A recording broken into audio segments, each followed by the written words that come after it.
All right, folks. Tonight we're sneaking into a Ming Dynasty nunnery so secretive, even the mosquitoes need a password. Imagine a convent that moonlights as a medieval soap opera set, walls softer than your ex's apologies, incense thicker than instant custard, and more hidden doors than a teenager's browser history. Bring a helmet. Those rosaries swing like nunchucks after curfew. Real talk, you'd last about 45 minutes here.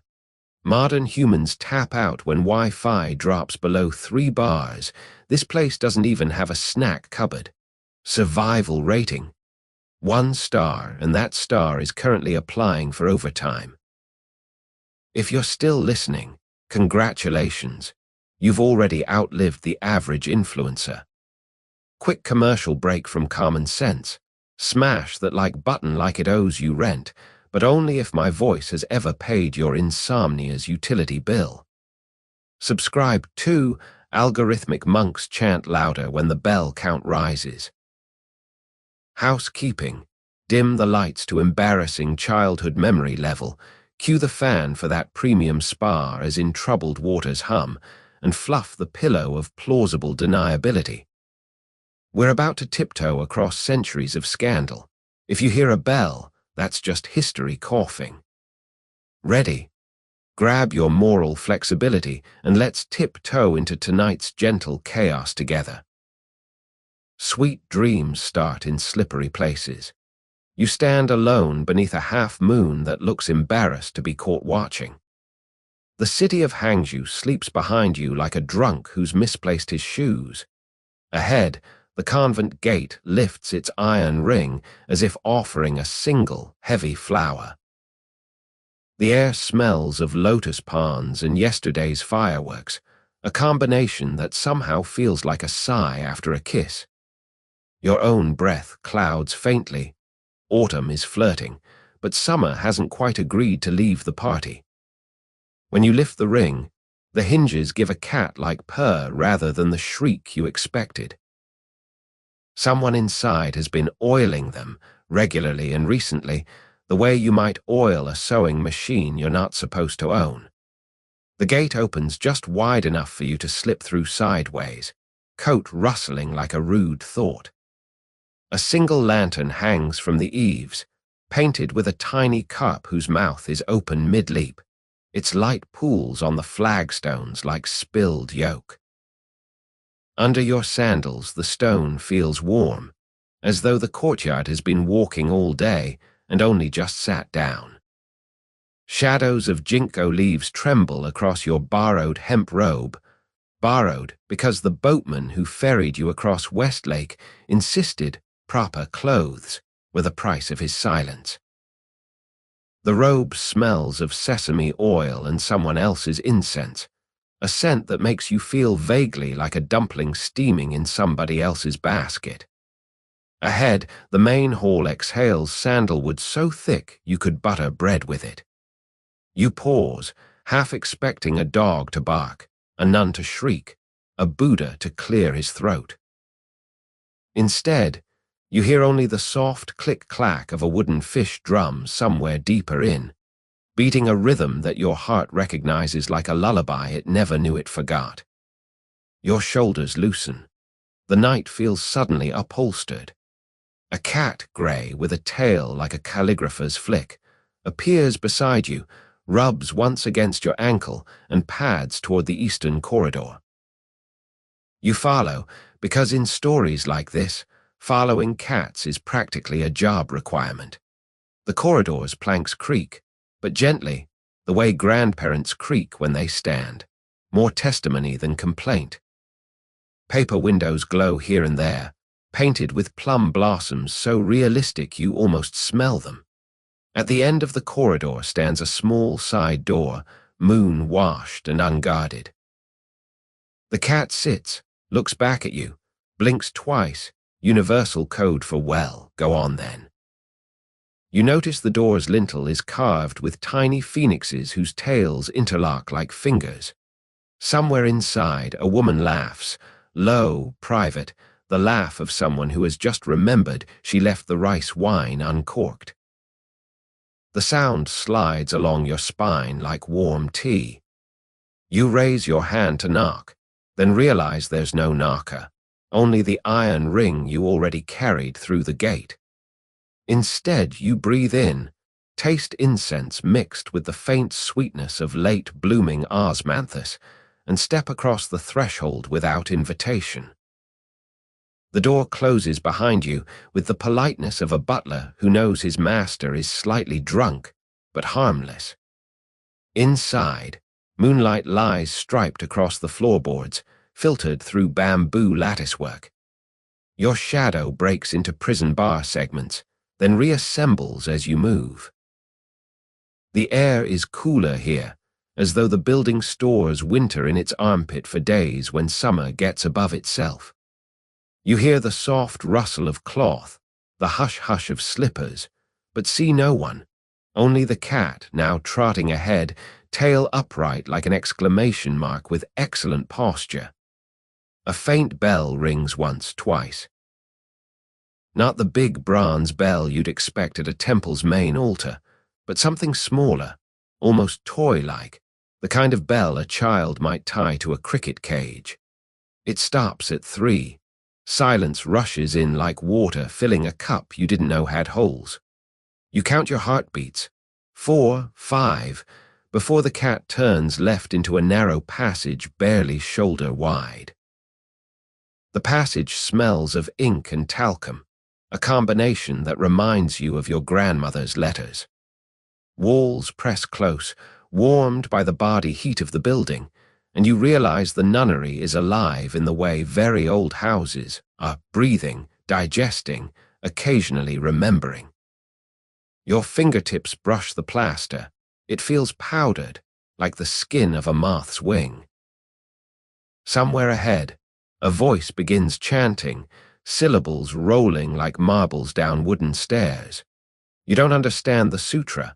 Your classical Chinese is strictly take-out menu level, but the cadence feels like someone slowly braiding your thoughts into a single rope. The cat pauses, looks back again, eyes flashing green as cheap fireworks. You could turn around now. The gate might still be unlatched. Instead, you smile, because curiosity has always been your most persuasive frenemy, and follow the animal deeper into the scent of ink, incense, and whatever happens next. The corridor exhales a breath of sandalwood so thick you could spread it on toast, and you half expect to find a pat of it melting in your pocket. Somewhere ahead, a single rosary clacks against itself like a set of bamboo wind chimes having an argument about theology. You follow the cat, whose tail now flicks with the impatience of a barrister near closing time, until the passage opens into a modest reception hall lit by one paper lantern the color of weak tea. 4 nuns sit on low stools, heads bowed over lotus-shaped cushions. Their robes are the gray of rainy sidewalks, but each sleeve bears a tiny embroidered peach, so faint you'd swear the fruit is blushing for being caught out after curfew. Nobody looks up. The rosary keeps clicking, though you can't tell whose fingers feed it. The sound is oddly comforting, like rain on a tin roof owned by someone else who's paying the mortgage. You clear your throat, politely, because you were raised to believe manners can substitute for visas, but the nuns remain folded like human origami. The cat, however, hops onto an empty stool and curls into a perfect circle, implying with every whisker that you should do likewise. You obey, knees creaking louder than the floorboards, and discover the stool is warm. Someone was here moments ago. The warmth feels almost guilty, as though it's pretending to be innocent candle heat. From the shadows, a 5th figure glides, taller, shoulders broader than the others, veil starched into a sail. She, at least the name tag of your assumption says, she, carries a tiny bronze bell no bigger than a walnut. She rings it once. The other nuns freeze mid-bead, creating a silence so complete you hear the lantern's paper sigh as the flame inside it shifts. Then, without warning, she looks straight at you. Eyes dark, bright, laughing at a joke you haven't heard yet. Her gaze lingers long enough to make your pulse feel underdressed, then flicks to the cat, who opens one eye in acknowledgement. "New postulant," she announces, voice pitched low, almost masculine, like a cello that's been told to hush but can't quite manage. The others nod in slow motion, as if their heads are floating in very thick noodle soup. Broad Shoulders extends a hand. You take it, warm, calloused in unexpected places, like someone who chops both wood and philosophy. She helps you stand, then guides you toward an inner doorway curtained with strings of tiny wooden beads that clack like polite castanets. As you pass through, the rosary behind you resumes its chatter, now syncopated, almost jazzy. You wonder if prayer can swing. If not, these women are inventing it on the spot. Beyond the curtain lies a small study, walls of unpainted pine, scrolls stacked like sleepy pancakes, and one open window framing the moon as if it's posing for a very exclusive portrait. Your guide points to a low writing desk where a single candle gutters inside a glass shaped like a lotus bud. "You'll copy," she says, gesturing to a blank booklet whose pages look thirsty enough to drink your ink. "Copy and listen." Listen for what? You almost ask, but she's already gone, veil disappearing through a side panel so quickly the candle flame barely bends. You sit. The stool here is cool, no recent occupant, yet the faint smell of sesame lingers, overlaying something fruitier, like peach jam left out in summer. You uncap the brush. Ink smells of pine and iron, a scent that makes your wrist nostalgic for exams you never studied for. The first character you're meant to copy is Chinese letter, quiet. You draw it shakily. The second is Chinese letter, listen. Appropriate, you think, since every board in this building is currently gossiping under its breath.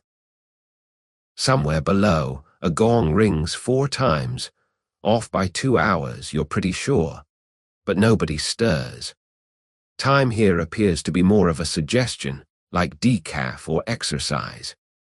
As you write, you notice faint impressions on the underlying page. Someone pressed hard while writing, leaving ghost characters. You hold the sheet to the candlelight and make out fragments. Enter, night, willow, again. The last word sits alone, almost pleading. Your neck prickles, the way it does when you realize the missing sock was on your other foot all along. Except this feels less laundry, more conspiracy.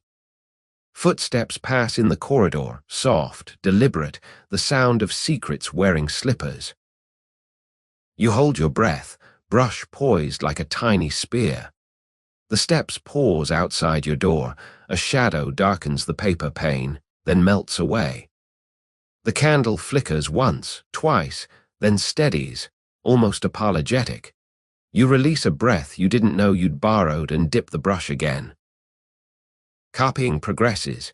Your characters grow smoother, drowsier. The room warms as the candle sinks, wax pooling like liquid moonlight. Somewhere in the building a laugh blooms again. Same low timbre, but farther, echoing down stairwells and storerooms. You picture it drifting along corridors like a silk scarf looking for a neck to cling to. Eventually, the booklet is half filled, ink dwindling to a shy gray. You stretch, spine popping like damp kindling, and notice a narrow cupboard behind the desk. Its door stands a finger's breadth ajar, revealing the corner of something crimson and glossy. Satin, perhaps, or painted silk. Curiosity, that terrible roommate, elbows you. You stand, slide the cupboard open.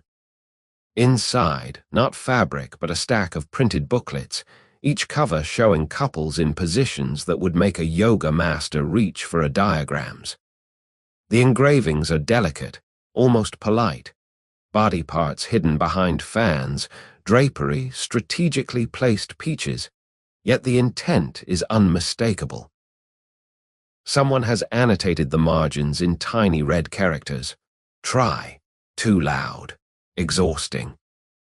You blink, cheeks heating as if the candle just flared. Behind you, the bead curtain rattles. You spin, shoving the cupboard shut with a hip check that would make a disco dancer proud. Quiet Willow, if the tall nun's name were ever announced, stands in the doorway, veil lifted just enough to reveal the smirk that started somewhere in the Ming and never quite ended. "Found the homework?" she asks, voice a velvet punchline. You attempt nonchalance, which feels like wearing a cardboard crown in the rain. She glides forward, opens the cupboard without hesitation, and thumbs through the erotic album as though evaluating seed packets. "Knowledge is medicine," she murmurs. "Some nights require stronger doses." Then she closes the door, pats your shoulder, an echo of the earlier handshake, and leaves you alone with the candle now pooling its last golden tear. You sit again, heartbeat auditioning for percussion.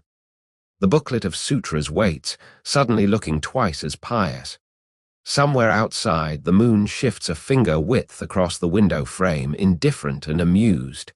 You dip the brush, though ink is almost gone, and begin copying the next character, Chinese letter, emptiness. It feels, oddly, like instructions.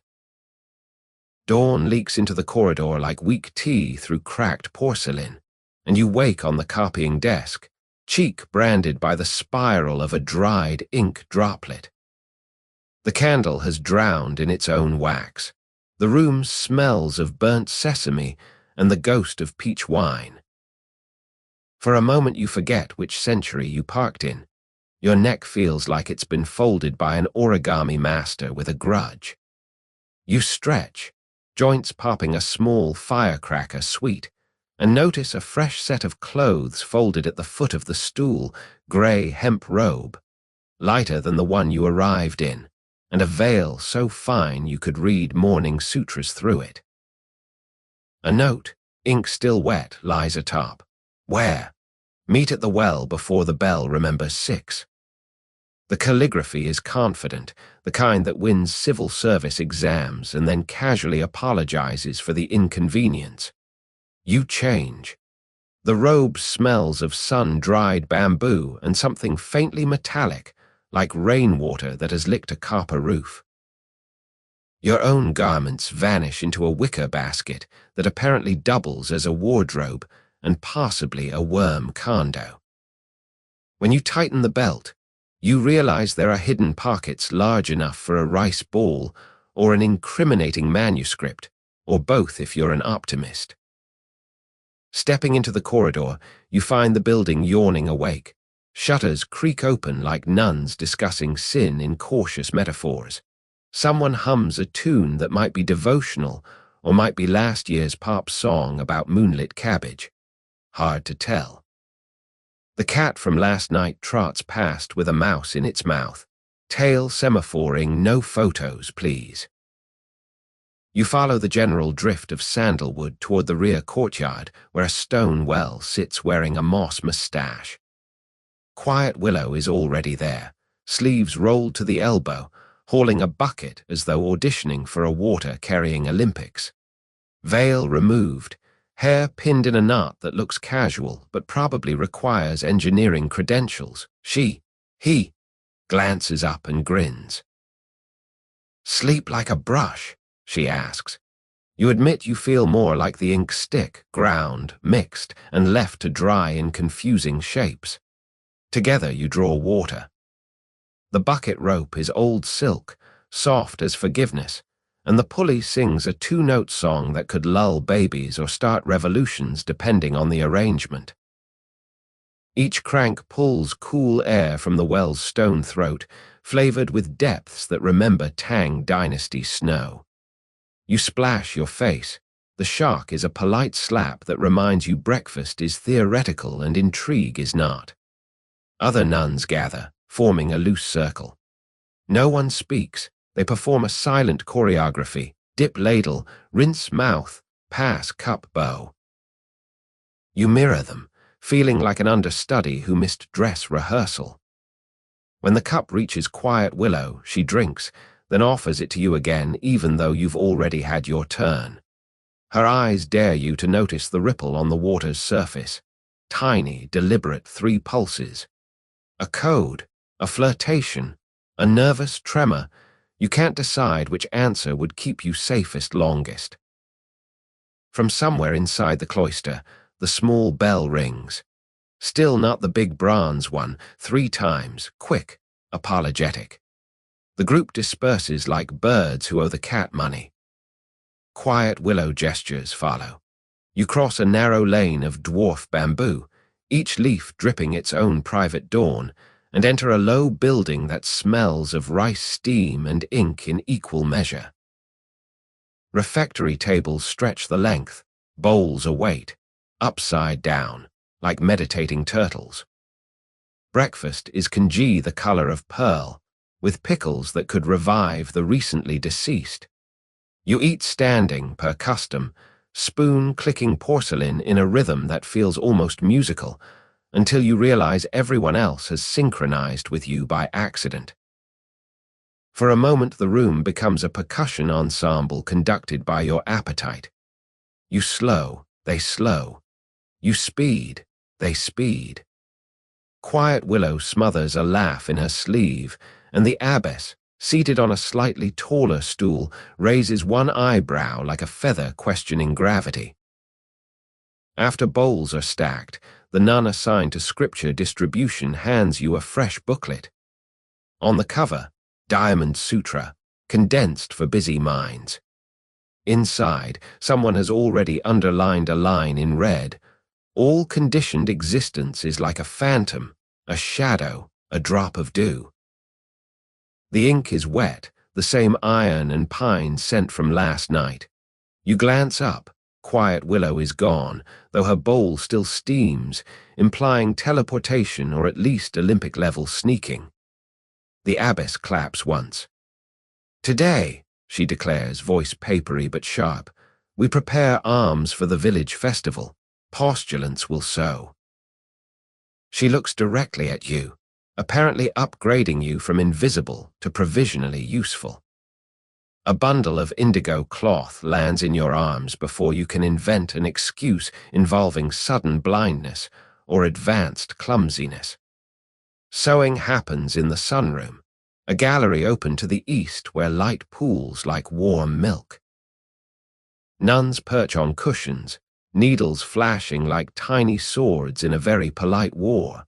You thread yours, hemp thread rougher than supermarket cotton, and begin hemming a sleeve wide enough to hide philosophy or pastries. Conversation drifts, coded and lazy, thread strong this year. Strong enough, perhaps. Some knots prefer darkness. Darkness prefers them back. You feel as though you're eavesdropping on a crossword puzzle written by ghosts. Every so often someone glances at you, then away, as if you're a mirror that might talk. Quiet Willow reappears, carrying a basket of lotus seeds. She sets it down, brushes your elbow, 3 pulses again, and whispers, "Meet at the library after the sun kisses the gable." Then she's off, distributing seeds with the solemnity of a pharmacist doling out controlled substances. Hours pass in stitch-count increments. Your thumb acquires a constellation of pinpricks. Each drop of blood is immediately absorbed by indigo, leaving no evidence except a tiny coppery sting. You find the repetition hypnotic.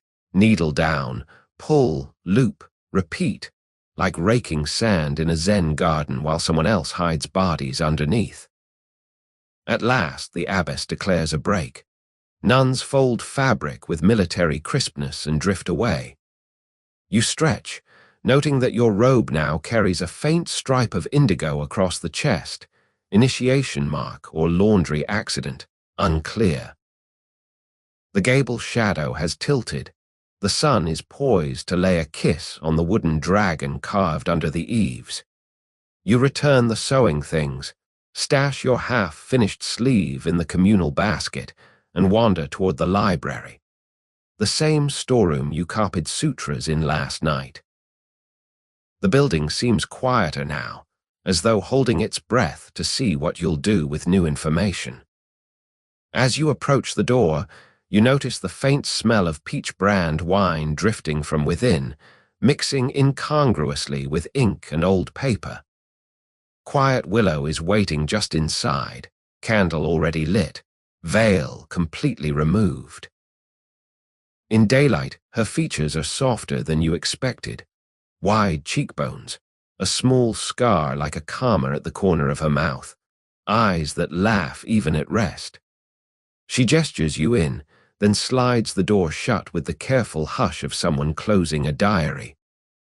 On the desk lies last night's erotic booklet, now bookmarked with a single white hair, animal or human, impossible to say.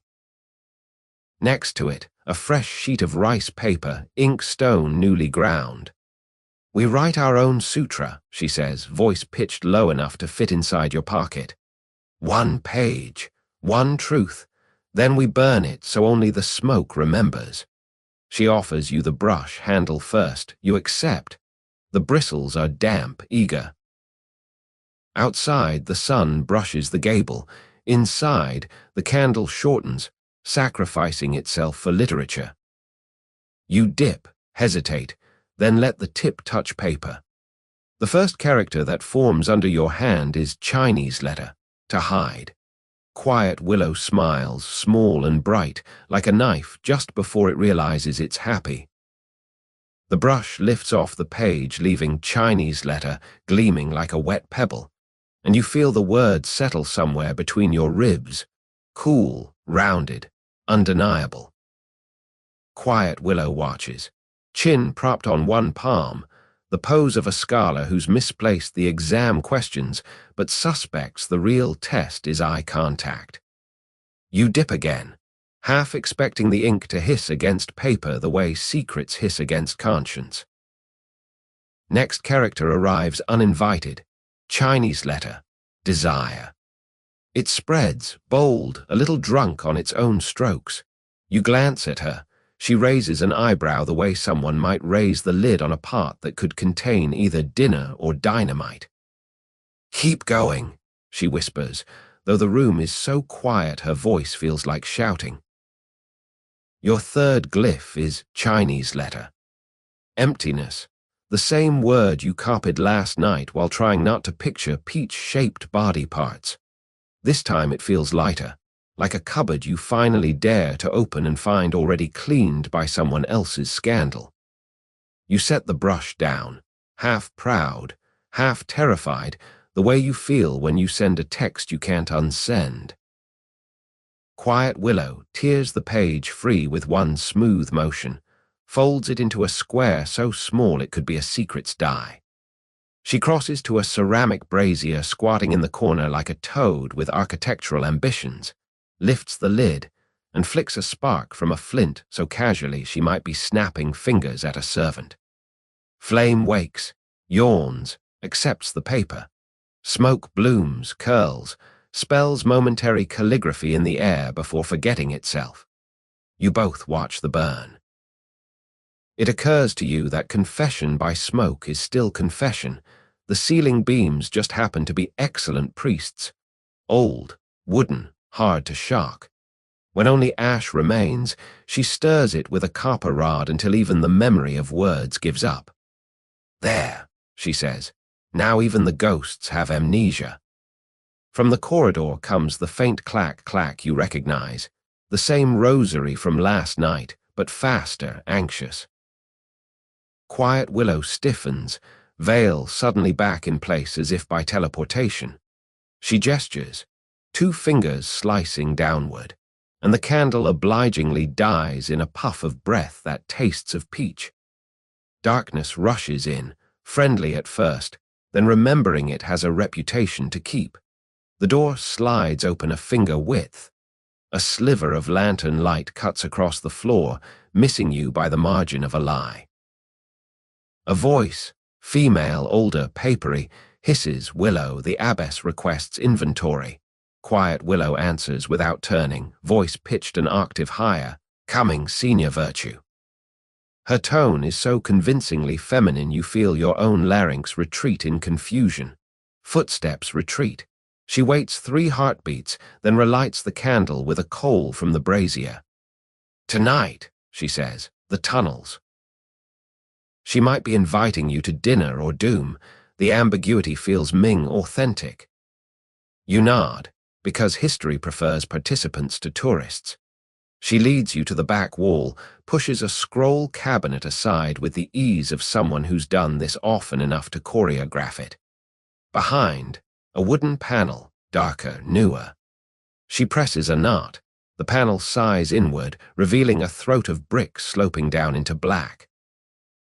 Air wafts up, cool, metallic, smelling of earth and something sweet, like overripe plums left too long in a silk purse. You hesitate. She produces a smaller lantern, already oiled, and lights it. "Mind the 3rd step," she warns. "It's philosophical, likes to debate gravity." Then she descends, hems fluttering like gossip. You follow, counting 1, 2. Your foot finds the 3rd, which wobbles like a bad alibi before settling. Below, the passage narrows, bricks sweating a pale mineral glitter that makes the walls look mildly star-struck. At the bottom, a corridor stretches left and right. She turns left.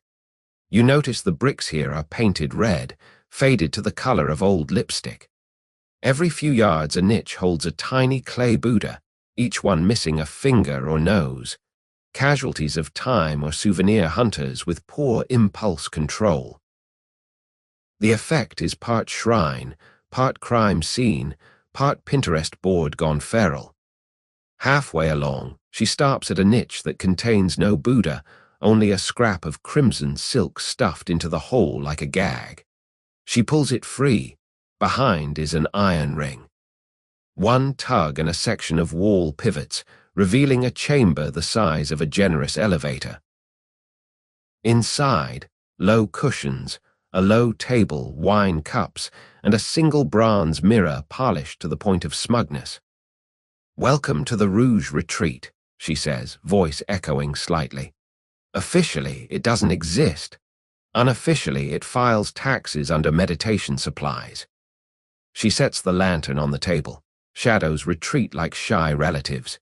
You step in. The door swings shut, muffling the world above to a rumor. On the table sits a lute, 4 strings, inlaid with mother of pearl that looks suspiciously fresh. Next to it, a stack of those erotic booklets, corners curled from enthusiastic research. You pick one up. The preface claims it's an illustrated guide to breathe synchronization. The pictures suggest synchronized breathing is merely the opening act. Quiet Willow pours 2 cups of something amber that smells like apricots apologizing to cinnamon. "To porous boundaries," she toasts, clinking your cup. You sip. The liquid unspools down your throat like silk scarf diving into fire.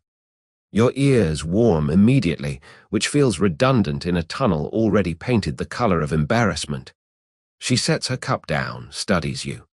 "You're wondering," she says, "if I'm a man, why the abbess hasn't tossed me to the magistrates." You admit the thought crossed your mind faster than a cat spotting a laser pointer. She shrugs. "The abbess values equilibrium.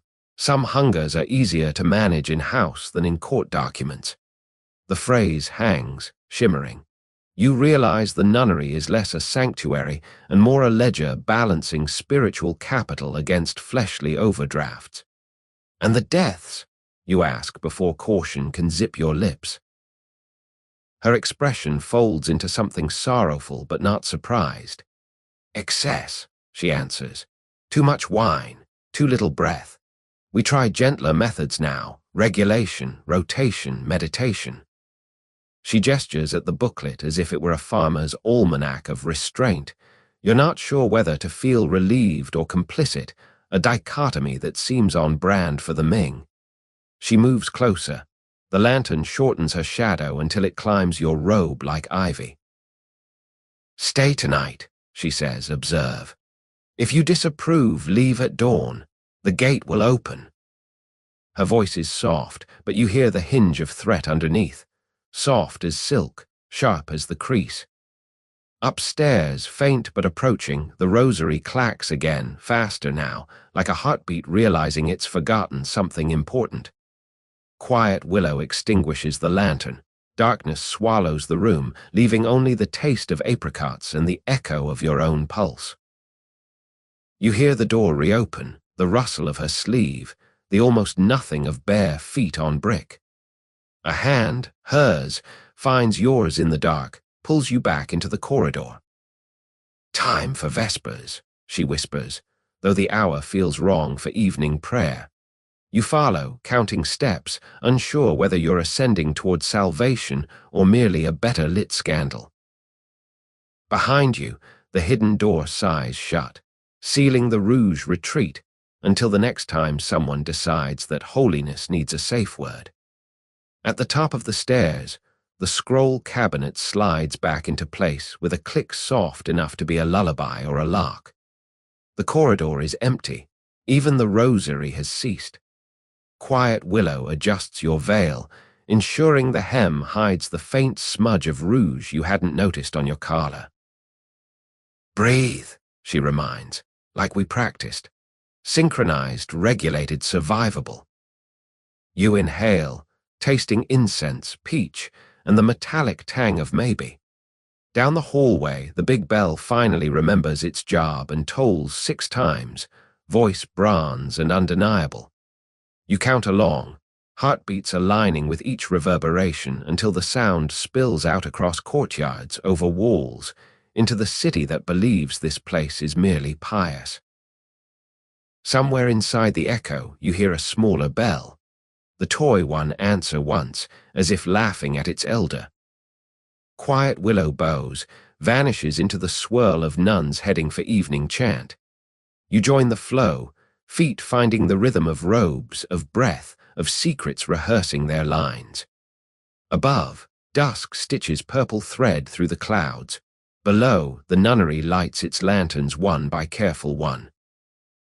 You feel the ash of your handwritten sins still warm in an underground brazier. Feel the apricot wine glowing like a private sunrise. Feel the third step debating whether to betray you on the way back down. The bronze bell finishes its 6th toll and leaves the courtyard humming like a just-struck wine glass.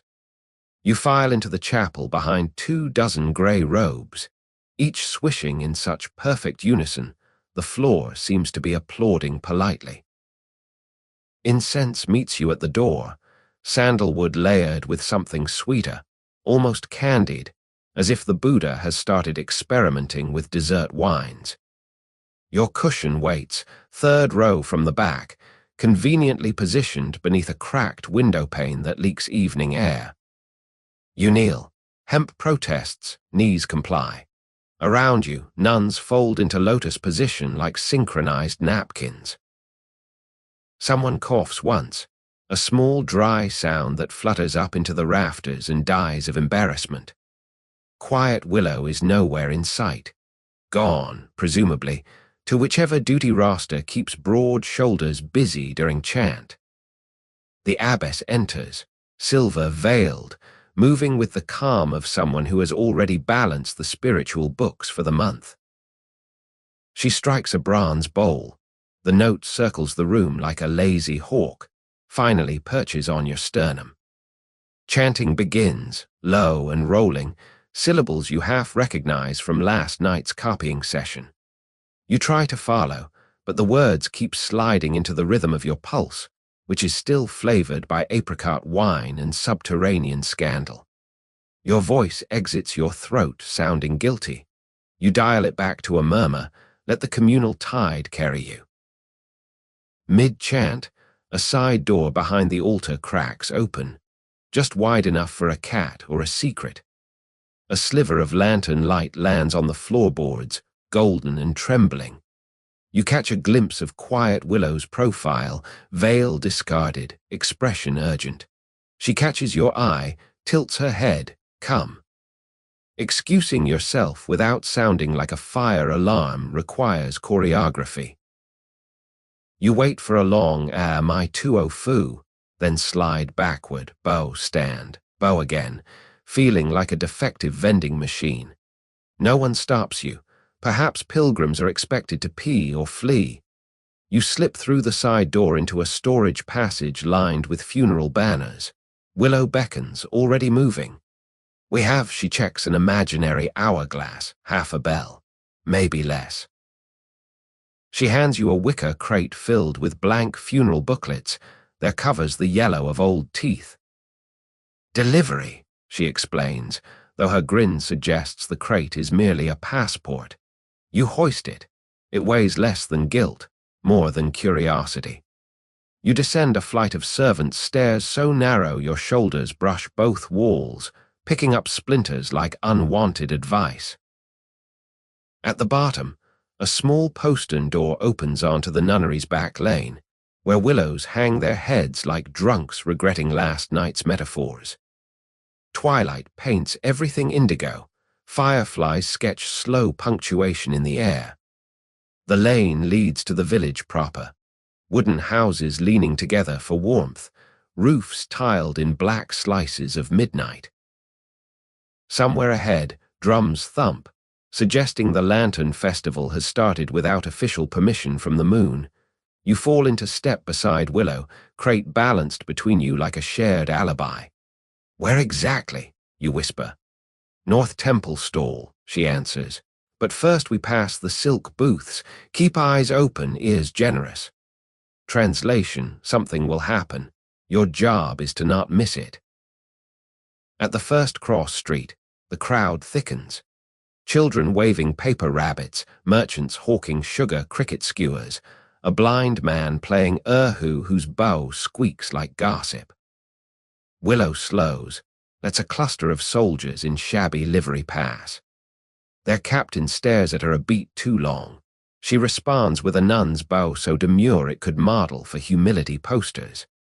The captain moves on, but you notice his hand stays near his sword, the way some hands stay near memory. You reach the silk market. Stalls blaze with bolts brighter than bruised peonies. One vendor displays a roll patterned with phoenixes whose tail feathers intertwine like lovers who forgot the safe word. Willow pauses, fingers the fabric, and you catch the tiniest nod exchanged between her and the vendor, a woman with a scar across her lip shaped like a reversed question mark. While they negotiate in murmurs, you scan the crowd.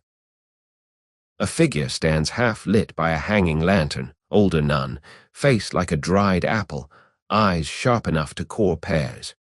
She watches Willow, then slips back into the swirl of robes.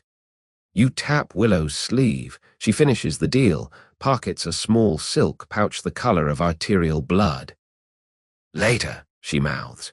You move on. The crate seems lighter, perhaps secrets lose mass once traded. Ahead, the festival's heart comes into view, a temporary stage where actors in demon masks reenact the story of Judge Lu sentencing hearts lighter than feathers. Appropriate, you think, for a night when everyone's conscience seems on a diet. Behind the stage, the North Temple has set up a charity stall handing out prayer sheets and free rice wine, benevolence with a chaser.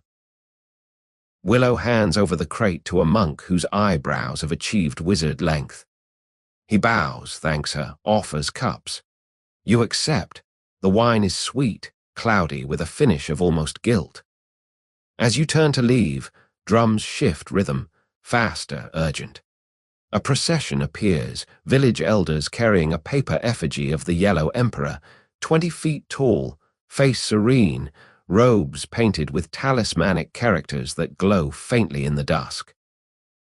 The crowd parts, hushes, then erupts in polite applause that sounds like rain on armor. Willow leans close, breath warm with rice wine. When the effigy passes the well house, slip away. Follow the alley west. Third door, red lintel, no knock. Just enter. She squeezes your elbow, 3 pulses again, then melts into the throng before you can ask whether the instructions are spiritual, criminal, or both. The effigy sways closer, paper rustling like giant wings. You edge along its path, pretending admiration while counting footsteps. As it passes the well house, a small roofed structure housing the communal water hoist, you duck behind into shadow. No one shouts. Apparently devotion and disappearance are compatible hobbies. The alley is darker than the main street, lit only by spill light from shuttered windows. You count doors, 1, 2, third is unmistakable, lintel painted the red of overripe persimmons. You push. It yields with the sigh of someone who expected you.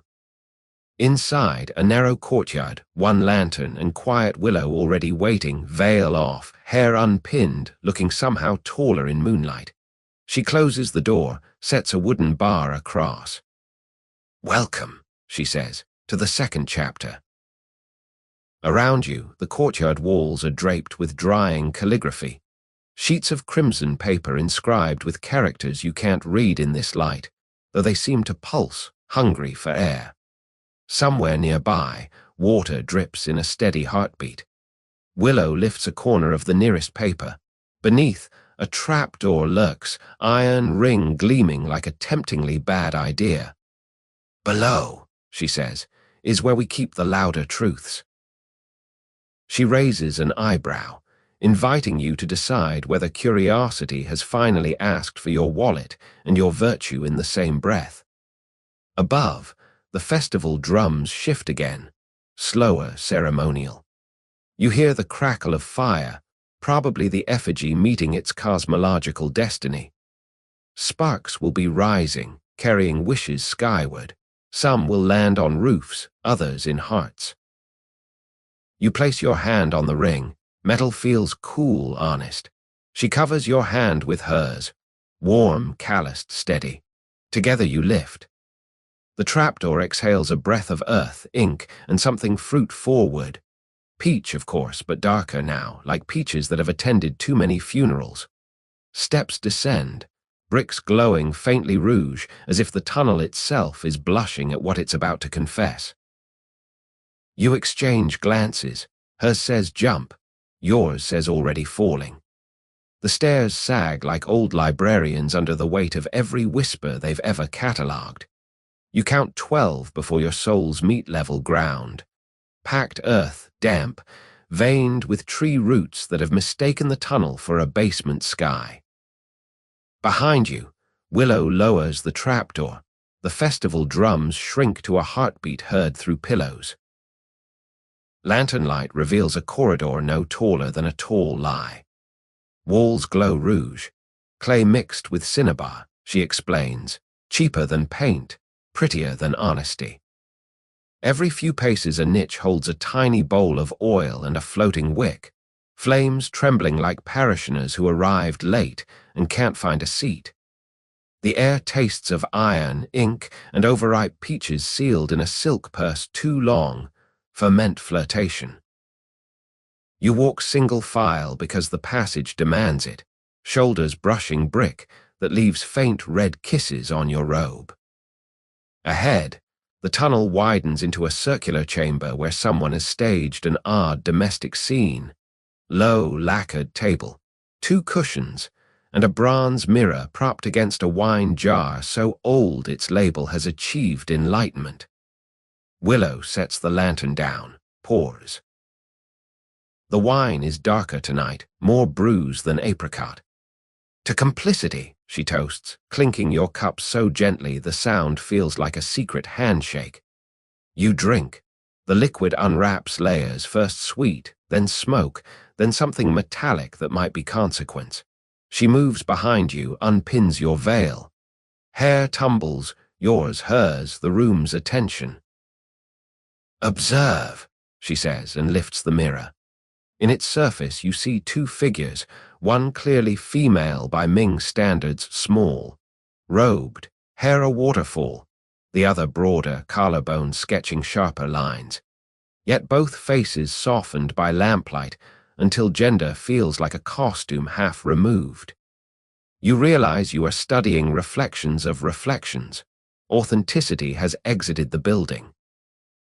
From a chest, she withdraws a long strip of white silk, begins writing in vermilion ink, characters large enough for theater banners, yet she wields the brush like a seamstress threading needles mid-thunderstorm. You read sideways. Where longing is doctrine, the body becomes scripture. The phrase lands somewhere south of your diaphragm and expands. She holds the silk to the lantern. The fabric drinks heat, wrinkles, but does not burn, treated somehow, perhaps with alum or sorcery. We print prayers, she explains, that no altar would accept.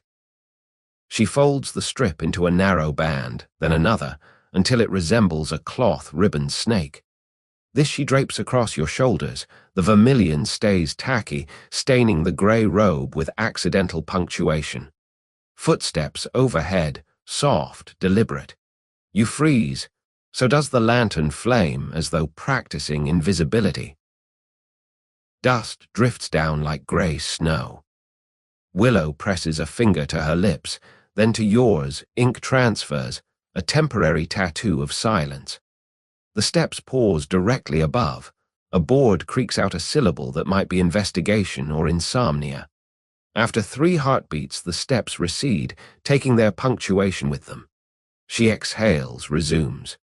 From the same chest, she lifts a carved wooden mask, placid female face, eyebrows arched in perpetual maybe. For later, she says, tucking it beneath the table. You wonder how many accessories a clandestine liturgy requires.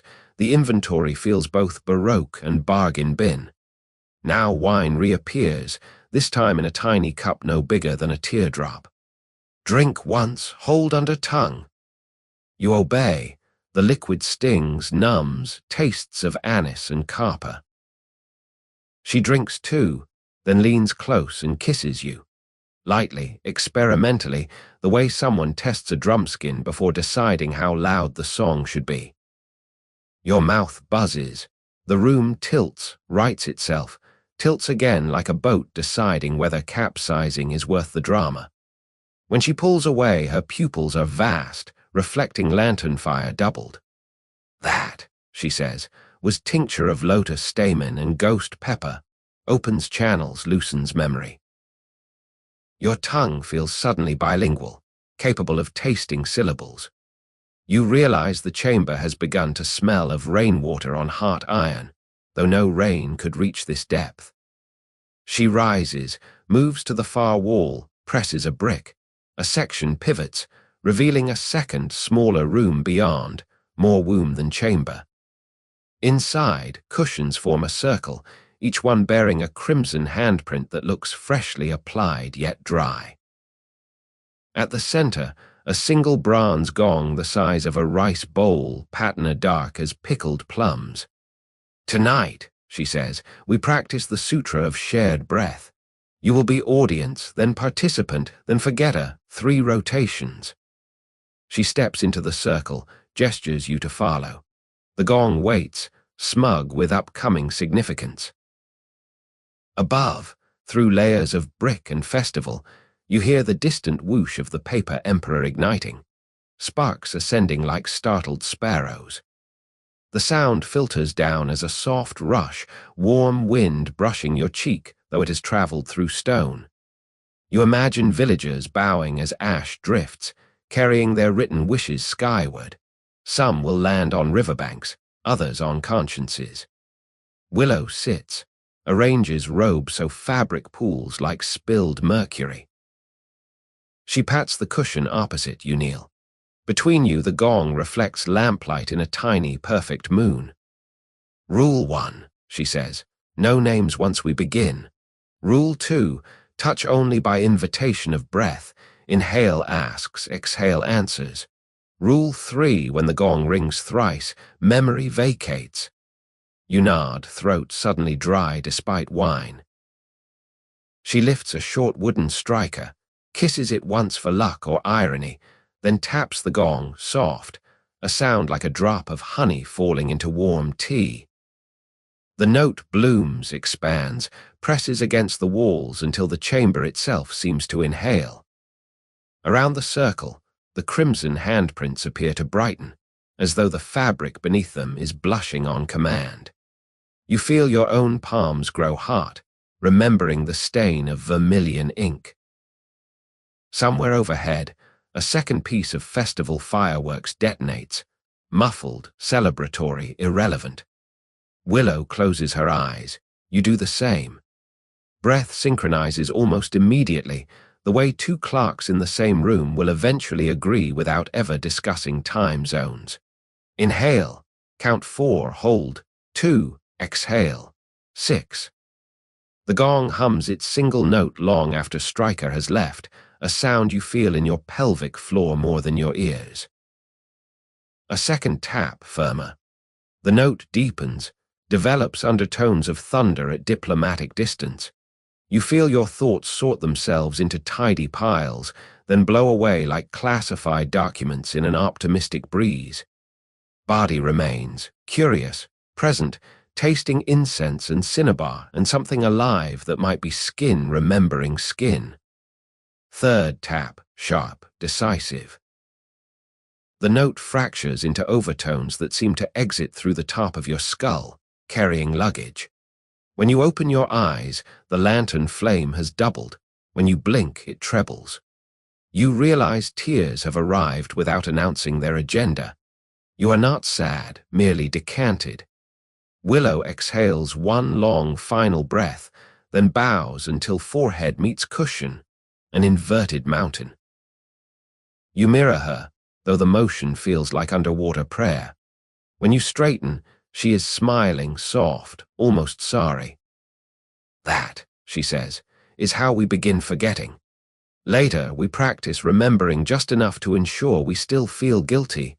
Guilt keeps the engine humming.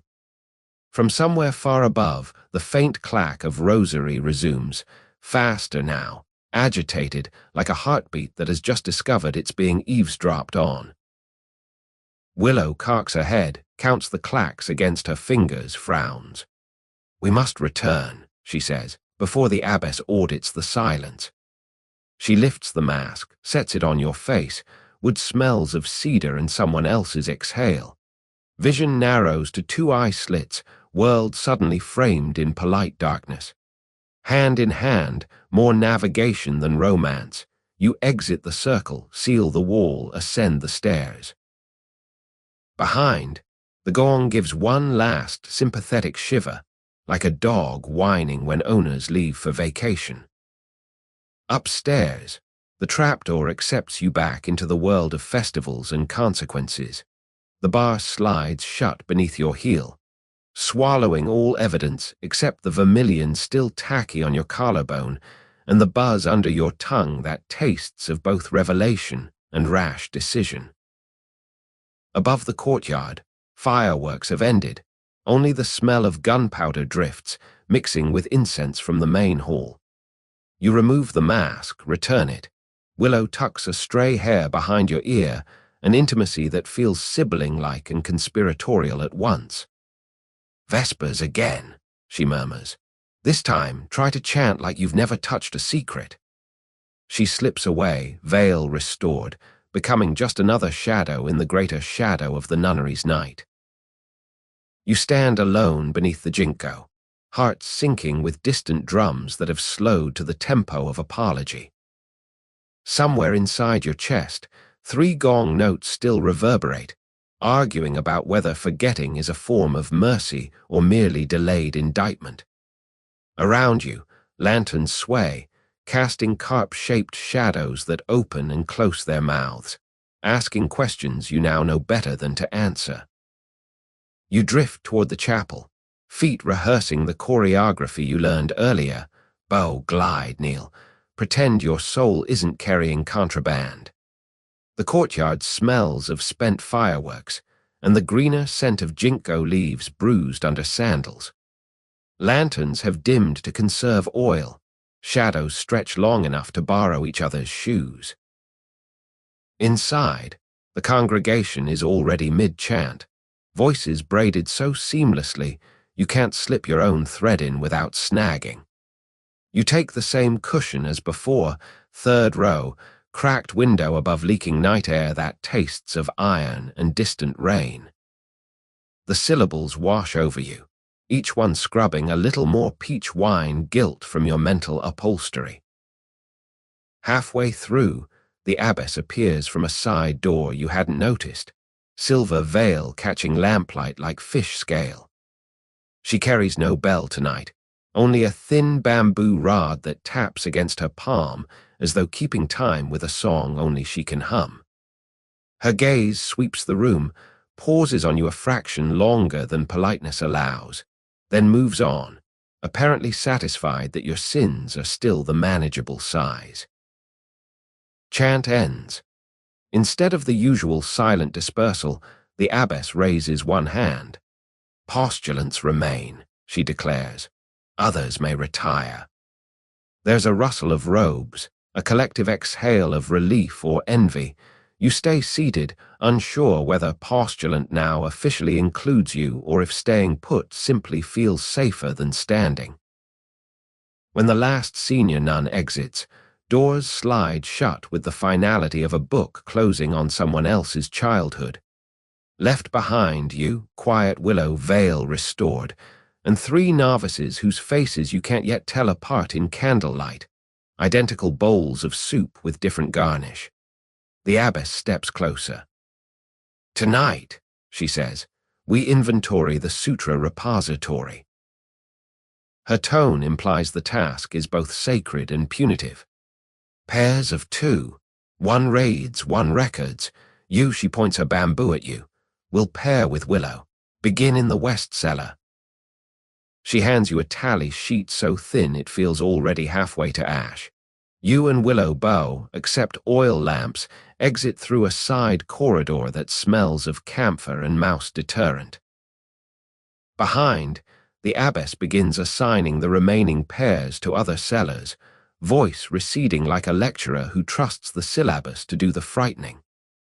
The west cellar door groans open on a hinge that has emotionally checked out. Stairs descend in spiral, stone worn to a sway-backed grin. You count 20 steps before your ears pop, as though the building has just changed metaphors.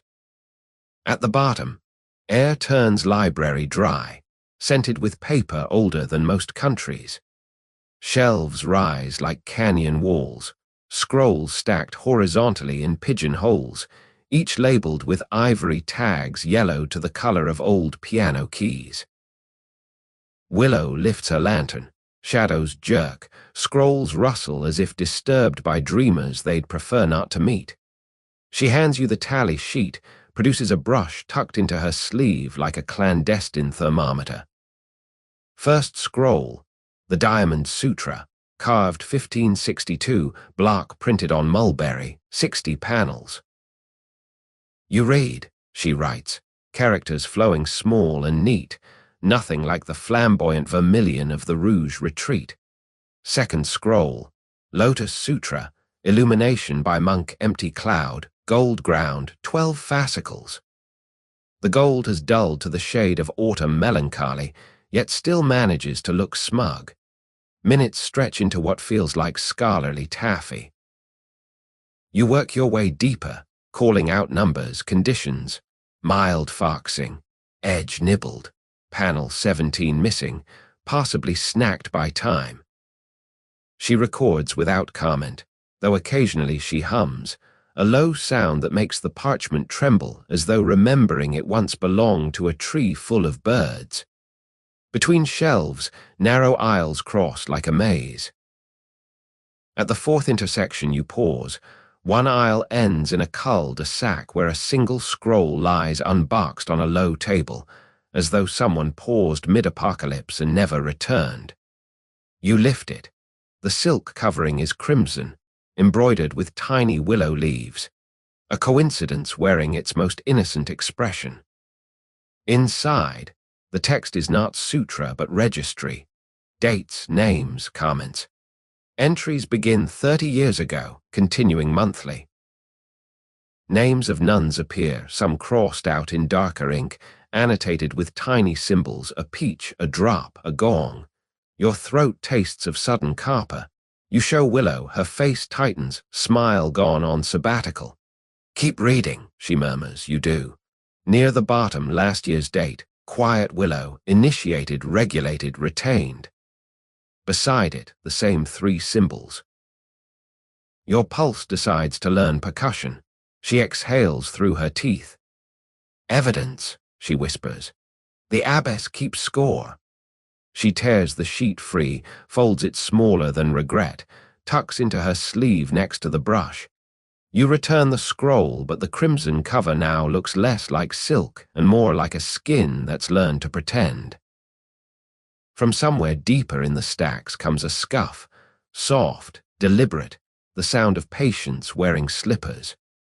Willow extinguishes her lantern. You follow suit, plunging the aisle into darkness perforated only by the glow of your own accelerated heartbeat.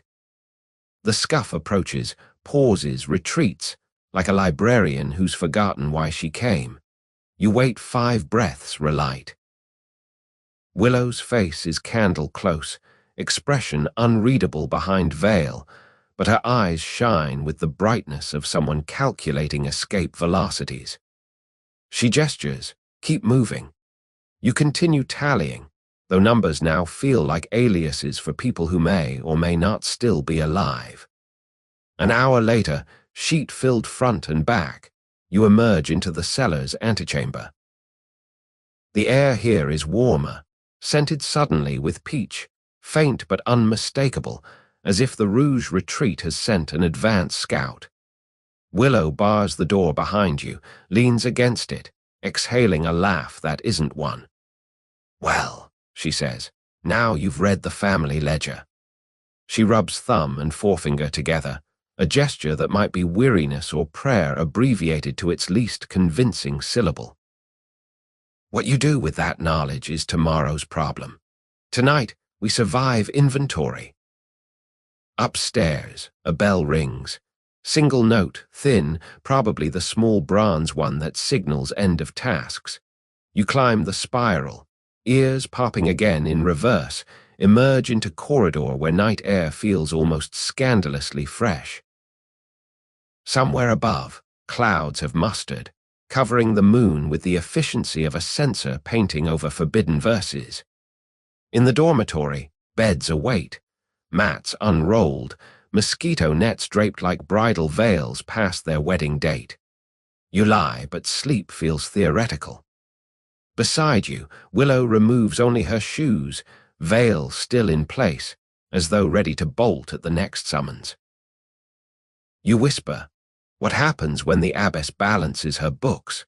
She answers without turning, voice soft enough to fit inside a rosary bead. Someone gets subtracted. Outside, thunder rumbles like a large animal clearing its throat before deciding whether to eat the village or merely warn it.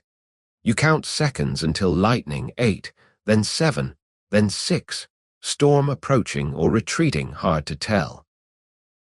Between thunderclaps, you hear the faint clack-clack of that restless rosary, counting beads, counting hearts, counting nights left before the ledger must reconcile. Sleep arrives eventually, a guest who refuses to remove its shoes. Your dreams scroll like sutras, red covers, peach symbols, gongs that toll subtraction problems. Somewhere in the haze, you realize survival might require learning to read your own life in the margins, preferably before someone crosses your name out with authoritative ink. Morning sidles into the dormitory like a cat that expects to be fed and forgives nothing. You wake with the taste of old ledger ink on your tongue, carpery, anxious, already rehearsing excuses. Rain lashes the tiled roof, each drop a tiny bureaucrat demanding to see your papers. Around you, nuns rise in synchronized silence, robes rustling like damp newspapers. Quiet Willow is gone. Her mat bears the impression of someone who left in a hurry, possibly while the moon was still deciding whether to set or resign. You fold your blanket, noticing a faint vermilion smudge on the hem, evidence from the Rouge retreat, or maybe yesterday's guilt laundering. You tuck it out of sight, which is the Ming Dynasty equivalent of deleting browser history.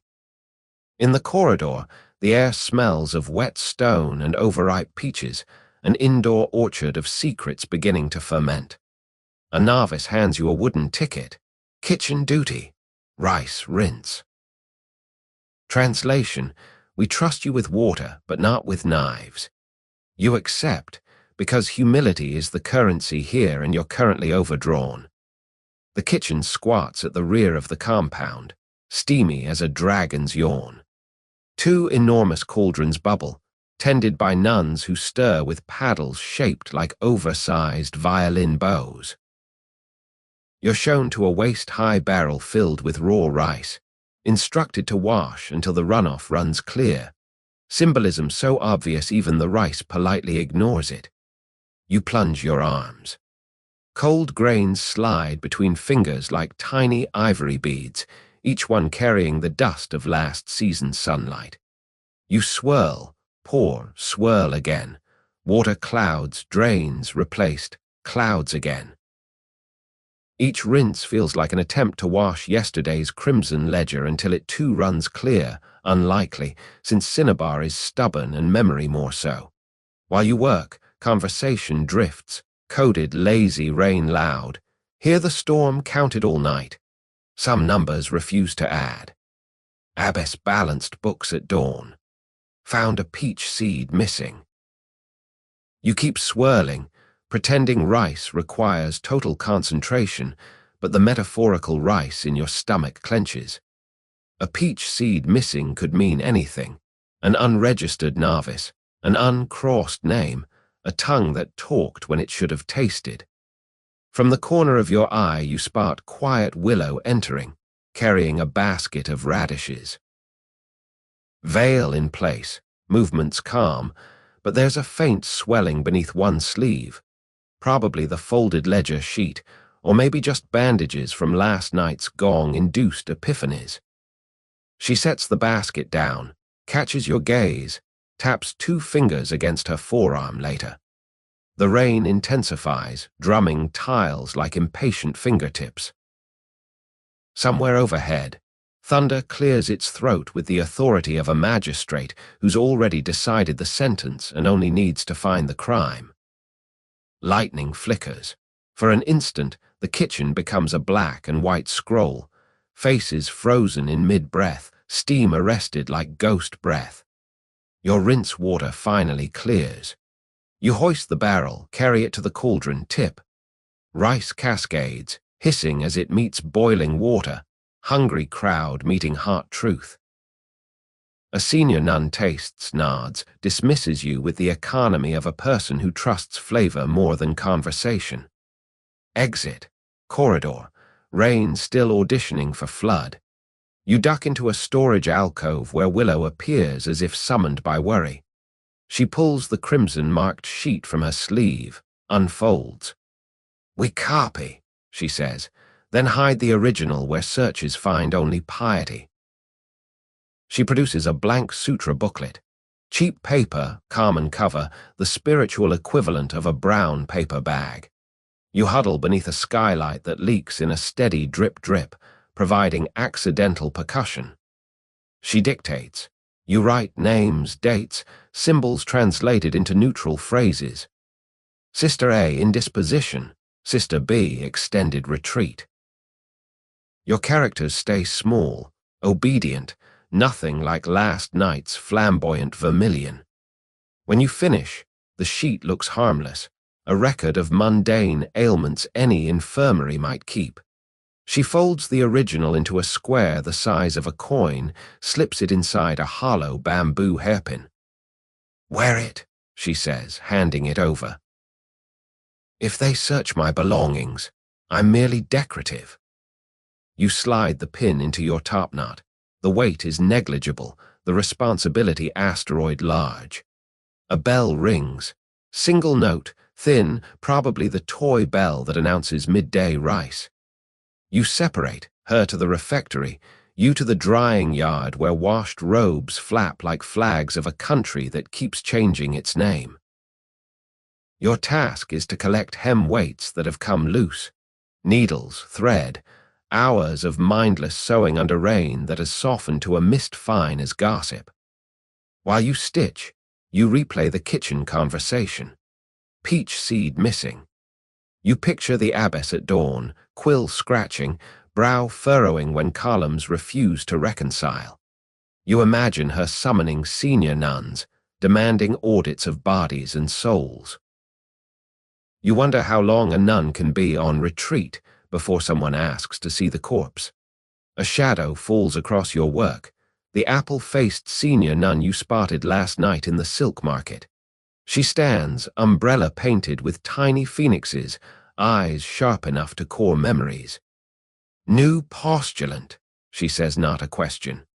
Devotion requires accuracy. Stitches too tight invite tearing. She fingers your hem, testing, finds nothing, moves on. You exhale through your teeth, taste rain and relief. Afternoon slogs by in stitch count increments. At one point you prick your finger. The drop that blooms is perfectly round, red as cinnabar, and for a terrified moment you think it might be taken as evidence. You blot it on the inside of the robe where indigo swallows blood without comment. One more secret absorbed into fabric. Evening approaches, sky the color of bruised persimmons. The rain tires itself out, departing with a few half-hearted taps. Clouds peel back. The moon emerges, looking embarrassed to have missed the show. You carry finished robes to the distribution hall, stack them neat as freshly laundered alibis. Supper is subdued. Porridge, pickles, no chatter. Everyone seems to listen to the space between spoons, waiting for an announcement that doesn't come. The abbess is absent.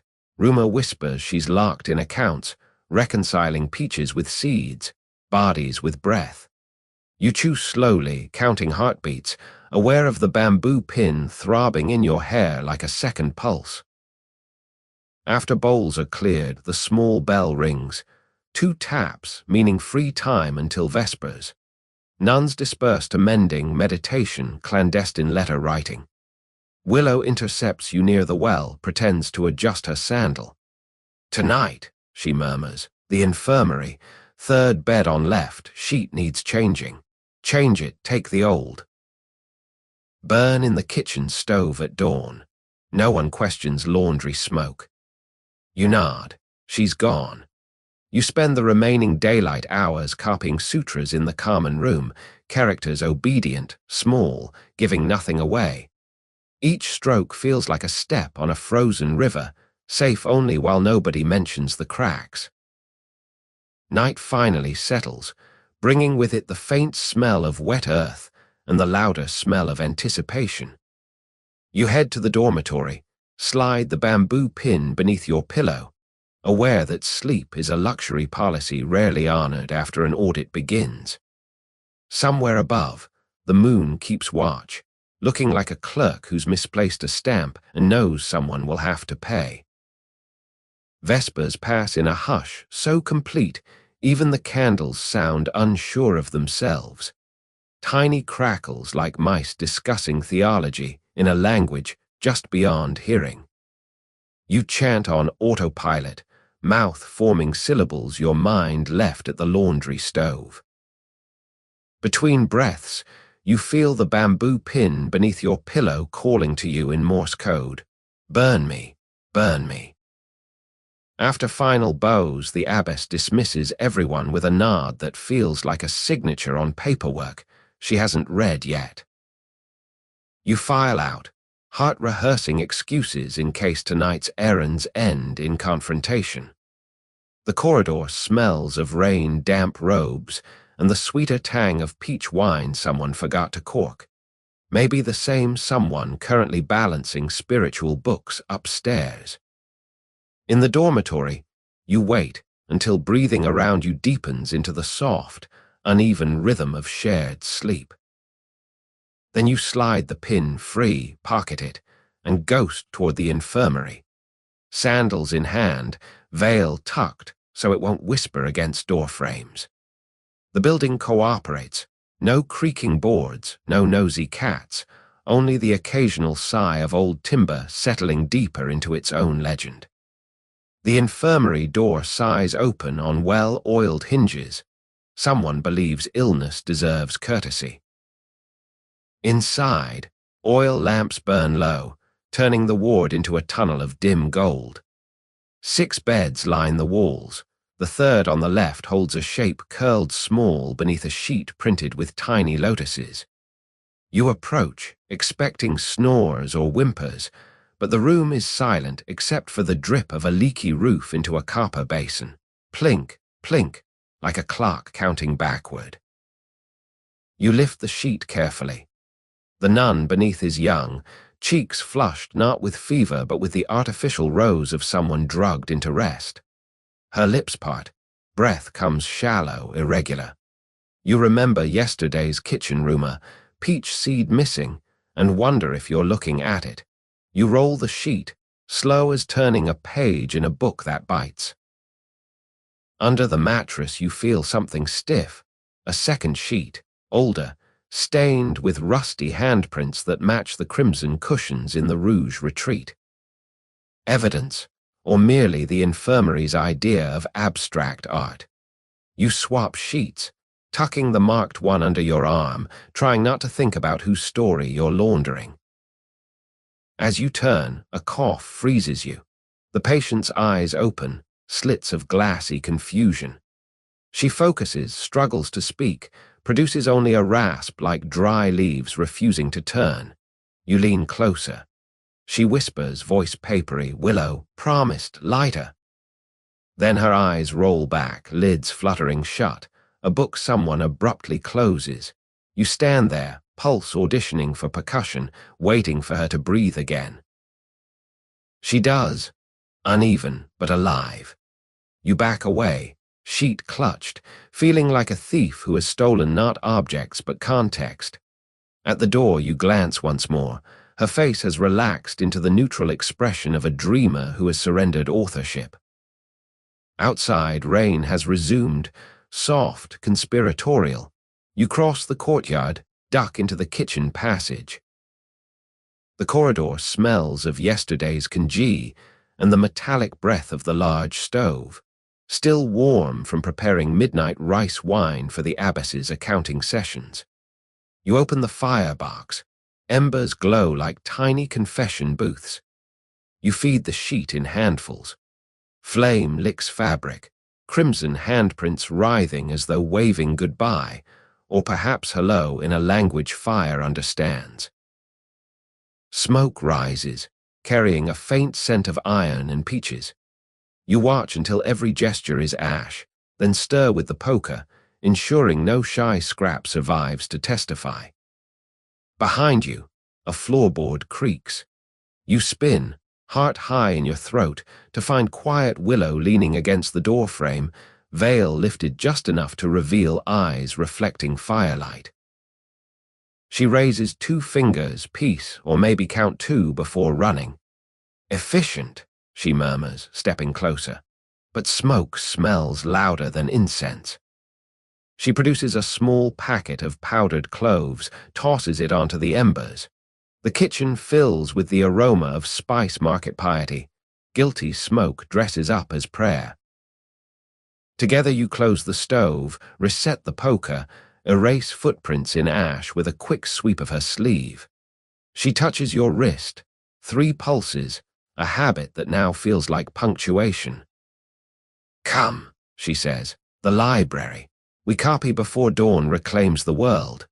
You follow, rain tapping your shoulders like a teacher reminding you homework is due. The library is darker than memory, lit by a single lantern guarding the entrance like a sleepy sentry. Inside, air tastes of paper having an existential crisis. Willow leads you to the copying desk where you first practiced disappearing. Tonight, instead of sutras, She sets down a blank notebook and the registry sheet, now flattened, edges singed but legible. "We make two versions," she explains. "One truthful, hidden, one sanitized, discoverable. When the abbess searches, she finds the version that keeps her calm. The real one sleeps elsewhere." She divides the page, writes swiftly, characters small as rice weevils. You mirror her, creating a duplicate that omits every peach, every drop, every gong. As you copy, thunder growls overhead, close enough to rattle the inkstone. Lightning flickers through paper windows, illuminating stacks of scrolls so that titles flash like roadside warnings. On impermanence, on desire, on administrative correctness. You wonder which category your life currently files under.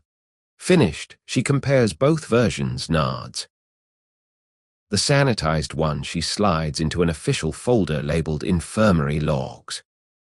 The truthful copy she rolls tight, slips into a hollowed bamboo scroll rod, caps it, returns it to a low shelf amid hundreds of identical rods. Hide a tree in a forest, a truth in a library. Classic Ming camouflage. She blows out the lantern. Darkness rushes in, friendly at first, then remembering it has a reputation. You stand to leave, but she touches your shoulder. "One more thing," she whispers, and produces a tiny vial, clear liquid, stoppered with wax. "Tincture of dream root. 2 drops in the abbess's nightly tea. She'll sleep through dawn, giving us time to arrange corrections." You take the vial, it warms against your palm like a captured heartbeat. "Corrections?" you ask.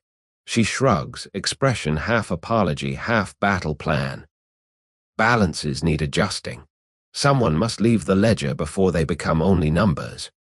You realize she's talking about the sick nun, peach seed missing, whose sheet you just incinerated. Footsteps approach, soft, deliberate, the sound of insomnia taking a stroll. Willow extinguishes her lantern. You both freeze, breathing through your mouths to stay quiet. The steps pause outside the library, shuffle, then recede, perhaps deterred by the dark or by the scent of conspiracy too dense to navigate without a map.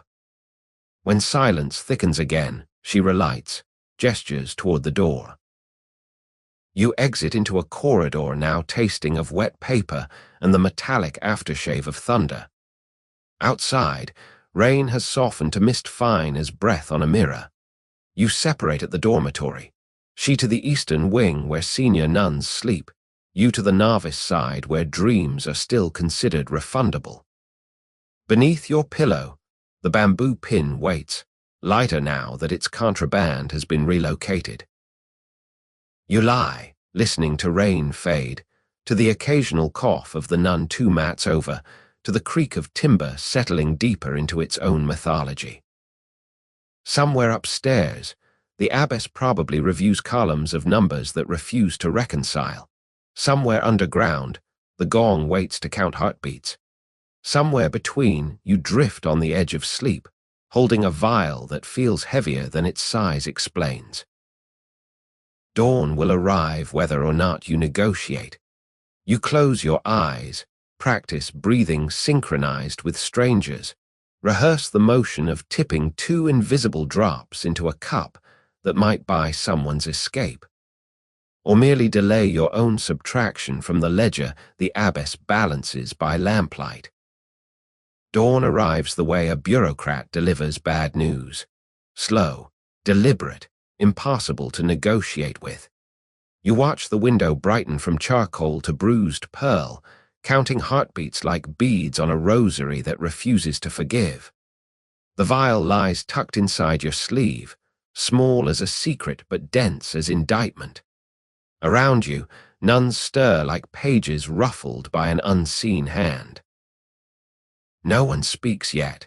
Morning breath mingles with the smell of rain-soaked wood and leftover thunder.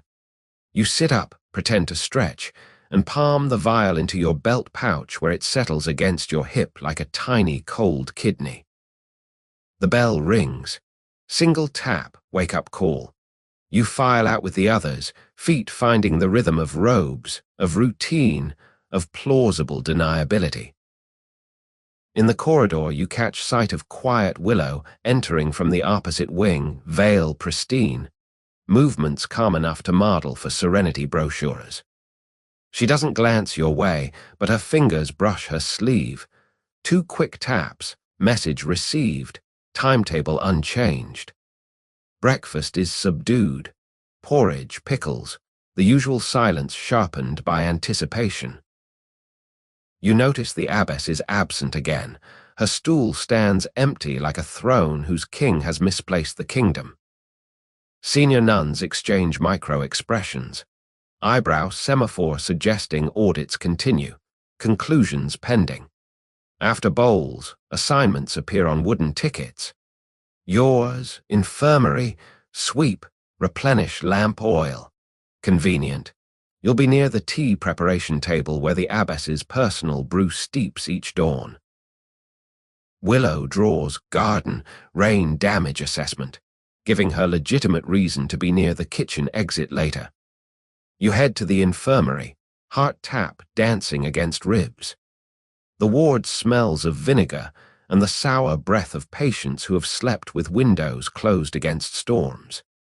The young nun in the 3rd bed is awake, eyes clearer today, though her skin still carries the translucent quality of rice paper held to flame. She watches you sweep, lips parted as though about to speak, then thinks better of it. At the tea station, a small kettle steams over a brazier. A bamboo caddy holds the abbess's private blend, tight curls of dragon well that smell of meadow and money. You glance around. The only other person within sight is an elderly nun dozing over prayer beads. You withdraw the vial, thumb the wax stopper free. 2 drops. Willow said 2, no more, no less. You tilt the vial, liquid falls, invisible against the darker green of tea. The kettle burps politely as though complicit. You stir with a bamboo whisk, replace the lid, slide the vial back into your pouch. Task accomplished with the anticlimax of signing a lease on your own downfall. You finish sweeping, replenish lamps, and exit as the elderly nun wakes, mumbling about demons in her knees. In the corridor, you nearly collide with the apple-faced senior nun. Umbrella today painted with cranes instead of phoenixes, same sharp eyes. She studies you like a scroll whose colophon doesn't match its content, then moves on. You exhale through your nose, taste vinegar and relief. Outside, clouds have retired to the horizon, leaving sky scrubbed blue as fresh porcelain. Sunlight strikes puddles. Each reflection shows you a brief, distorted portrait. One puddle elongates your guilt, another compresses it into comedy. You cross the yard, find Willow kneeling beside a crushed peony, noting damage on a wax tablet. She glances up. "Tea served. Steeped," you reply. "Then we wait for bells to lie," she murmurs, and returns to cataloguing broken stems. You kneel opposite, help prop a snapped bamboo stake, fingers brushing, 3 pulses, confirmation, countdown. Mid-morning passes in choreographed normalcy. You copy sutras in the common room, characters small and obedient. Each brushstroke feels like a witness signature on a contract you haven't fully read. Around you, nuns murmur, stitch, pretend the day is merely another bead on the eternal rosary. Shortly before noon, the small bell rings, 3 quick taps, unusual for the hour. Heads lift. A senior nun glides through the corridor announcing, "Abbess unwell. Rest day. Duties continue as assigned." A ripple of eyebrows flows across the room, concern, curiosity, calculation. You keep your gaze on the sutra, though the characters blur into abstract art. Willow, seated 2 mats over, allows herself a micro-smile, gone before it can be quoted. The tincture works. The auditor sleeps. Now comes the rearrangement of accounts while the bookkeeper dreams. You finish copying, rinse your brush, and exit as though heading for the privy. Instead, you circle to the back gate where Willow waits beside a delivery crate, the same wicker casket you once carried to the festival, now filled with radish tops for compost. Hidden beneath, a rolled mat, a flask, and the bamboo scroll rod containing truthful names. "She'll wake by dusk," Willow says. "We must be outside the walls before the bell remembers 6. She lifts the crate. You take one handle, sharing weight like conspirators splitting a heart. The side gate guard recognizes the compost run routine, waves you through with the boredom of someone who's seen too many vegetables leave to imagine they might return as scandal. Outside, Hangzhou bustles. Vendors, beggars, dogs negotiating territorial treaties. You weave through, reaching the canal where a small covered boat waits, its owner dozing over a single oar. Willow pays him from a pouch that clinks less than it should, and you load the crate, settling under the canopy that smells of old rain and older decisions. The boat noses into the current. City noises fade, replaced by water slapping hull, or creaking like a reluctant confession. Willow unwraps the mat inside, the nun from the infirmary, pale, unconscious, breathing slow but steady, wrapped in an ordinary traveler's cloak. "Peach seed escapes ledger," Willow murmurs. You nod, understanding finally that subtraction can be an act of mercy when the math no longer involves living bodies. The girl stirs, eyes fluttering open, focusing on Willow, then you, then the passing water. No questions. Maybe she's past them. Maybe she already knows the syllabus. Willow offers water. She sips, lies back, watching canopy shadows slide like dark sutras across the cloth roof. You feel the boat shift with each breath, 3 lives momentarily synchronized, floating downstream from a nunnery that prefers its numbers tidy. Mid-river, Willow produces the bamboo scroll rod. She cracks it open, removes the truthful ledger sheet, tears it into postage stamp pieces, and drops them overboard one by one. Paper darkens, dissolves, becomes current and memory. Names float briefly, ink bleeding like squid, then disappear. "Gone," she says. "No copies, no evidence. Only stories, and stories negotiate their own survival." She glances at you, eyes bright with relief or loss, hard to distinguish in river light. You realize you've just assisted in erasing people to save them, a paradox worthy of any Zen koan.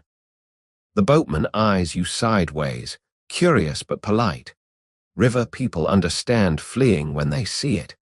You pass beneath a stone bridge where children peer down, waving like miniature magistrates seeing off exile. You wave back, feeling absurdly light, as though your own name has also been torn into confetti and fed to currents. By late afternoon, banks grow rural, willows dipping fingers into water, rice paddies reflecting a sky scrubbed innocent. Willow signals the boatman. He noses toward a small landing where an ox cart waits, driver chewing sugar cane with the patience of someone paid by the hour, not the mile. You help the girl onto the pier. Her legs wobble but hold. Willow presses coins into the boatman's palm, then into the driver's. Words are exchanged, directions, aliases, blessings. No names. Today nobody has one to spare. The cart rattles off along a dirt track, carrying the girl toward a distant village where relatives or strangers willing to invent kin await. You watch until dust and dusk obscure the wheels, then realize you've been holding your breath. You exhale, the river inhales. Behind you, the city bell tolls 6, thin, distant, confused by your absence. Willow listens, head tilted, then smiles, small and tired. Ledger closes, she says. Balance restored, one peach seed removed, one story set adrift. She turns toward you, eyes searching for something, approval, forgiveness, partnership in erasure. You feel the vial still in your pouch, empty now but somehow heavier. You could throw it into the river, let it join the ink, the names, the afternoon. Instead, you pocket it, aware that souvenirs of guilt serve as reminders that ledgers refill, audits recur, bells keep counting. The walk back to the city is quiet, sandals dusty, sky ripening to indigo. At the outskirts you part, she toward a side gate where vegetables re-enter daily, you toward the main entrance where pilgrims line for evening prayers. Before separating, she touches your wrist. 3 pulses, slower this time, almost a lullaby. "Sleep gently," she says. "History will write itself around tonight." Then she's gone, robe blending with twilight, leaving you alone with the aftertaste of river water and the knowledge that subtraction sometimes feels like mercy, sometimes like theft, always like breathing. You enter the nunnery as bells announce vespers, voice blending with the communal chant, heart lighter by 1 peach seed, heavier by 1 empty vial, balanced on the tightrope between complicity and compassion. Above, the moon climbs, indifferent and amused, already rehearsing tomorrow's audit. Vespers tastes of river water and powdered cloves tonight. Every syllable you chant feels like a subtitle for something you helped float downstream. The abbess is still absent. Her cushion remains empty, a throne whose king is dreaming under tincture-colored clouds. Senior nuns exchange glances sharp enough to slice pickles without a knife. After bows, you file out with the others, feet automatic, mind replaying dust clouds from the arcscart until the image pixelates into guilt and relief. In the corridor, quiet Willow appears beside you as if conjured by rumor. She speaks without moving her lips, a ventriloquist of conspiracy. She wakes. We serve tea again, this time the antidote to suspicion. Translation, you'll be pouring while she provides alibis.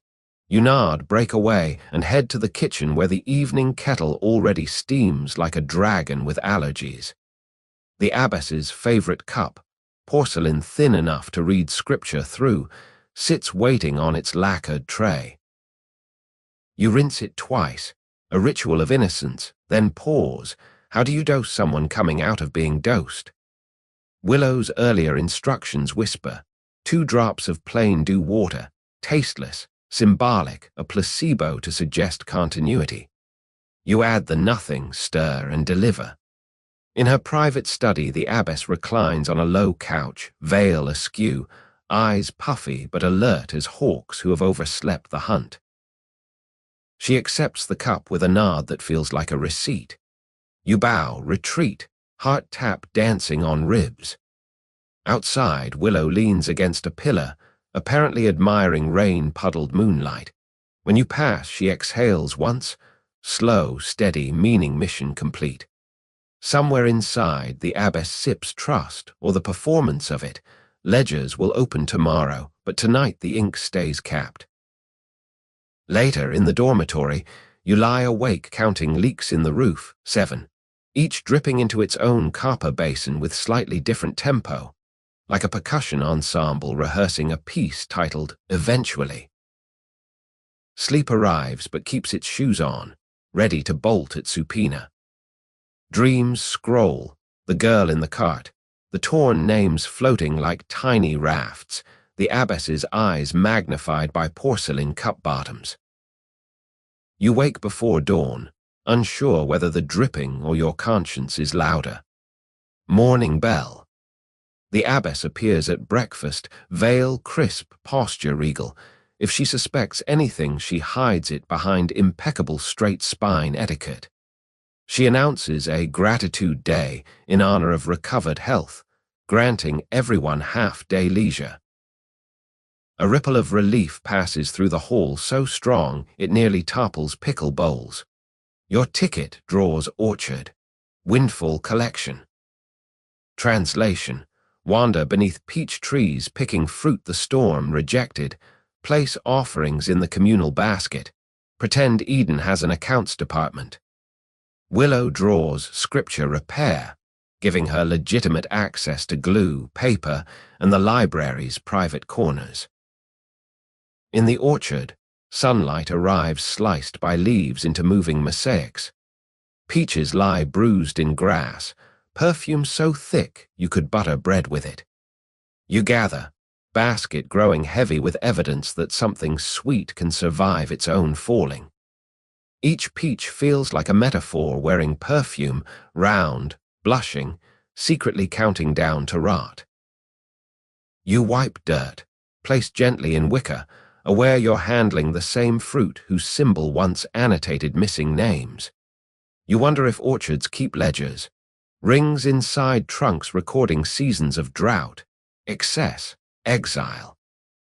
A footstep behind the apple-faced senior nun, umbrella today painted with lotus seed pods, motif of fertility and forgetfulness.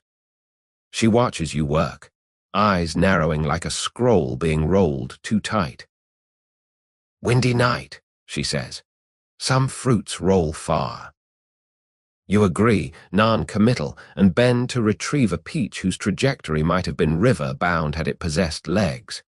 She strolls on, sandals whispering grass, leaving you to wonder whether observation is random or assignment. You continue picking, slower now, ears tuned to rustle versus footstep, to breeze versus surveillance. Basket full, you carry it to the storage shed where peaches will be sorted, perfect for alms, bruised for wine, ruined for compost. The shed smells of yeast and summer held hostage. You set your load, notice a tray of sliced fruit drying over low coals, peach chips being readied for winter tea. Among them lie strips of crimson-stained skin shaped suspiciously like small handprints. You blink. The image resolves into ordinary shadows, paranoia playing tricks with lamplight.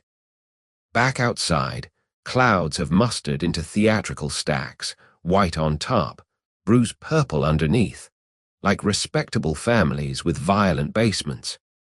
You head toward the library to find Willow, needing the reassurance of shared glances, of conspiratorial pulse taps. She's alone at a low table, mending a torn scroll with glue that smells of fish and permanence. When you enter, she finishes a stroke, then without looking up asks, "How many fallen?" You tell her. She nods as though numbers are lyrics to a song she's memorized. "Fallen can be counted," she says. "Taken cannot." You understand the peach seed you helped escape now lives in unmeasurable territory, off ledger, downstream, free. Whether freedom is a larger cage or an endless field remains unwritten. Footsteps approach, multiple, soft, deliberate. Willow caps the glue, slides the scroll aside. Two senior nuns enter, carrying stacks of damaged manuscripts. They nod greeting, settle at adjacent tables, and the room becomes a library again, polite, industrious, innocent of subtractions.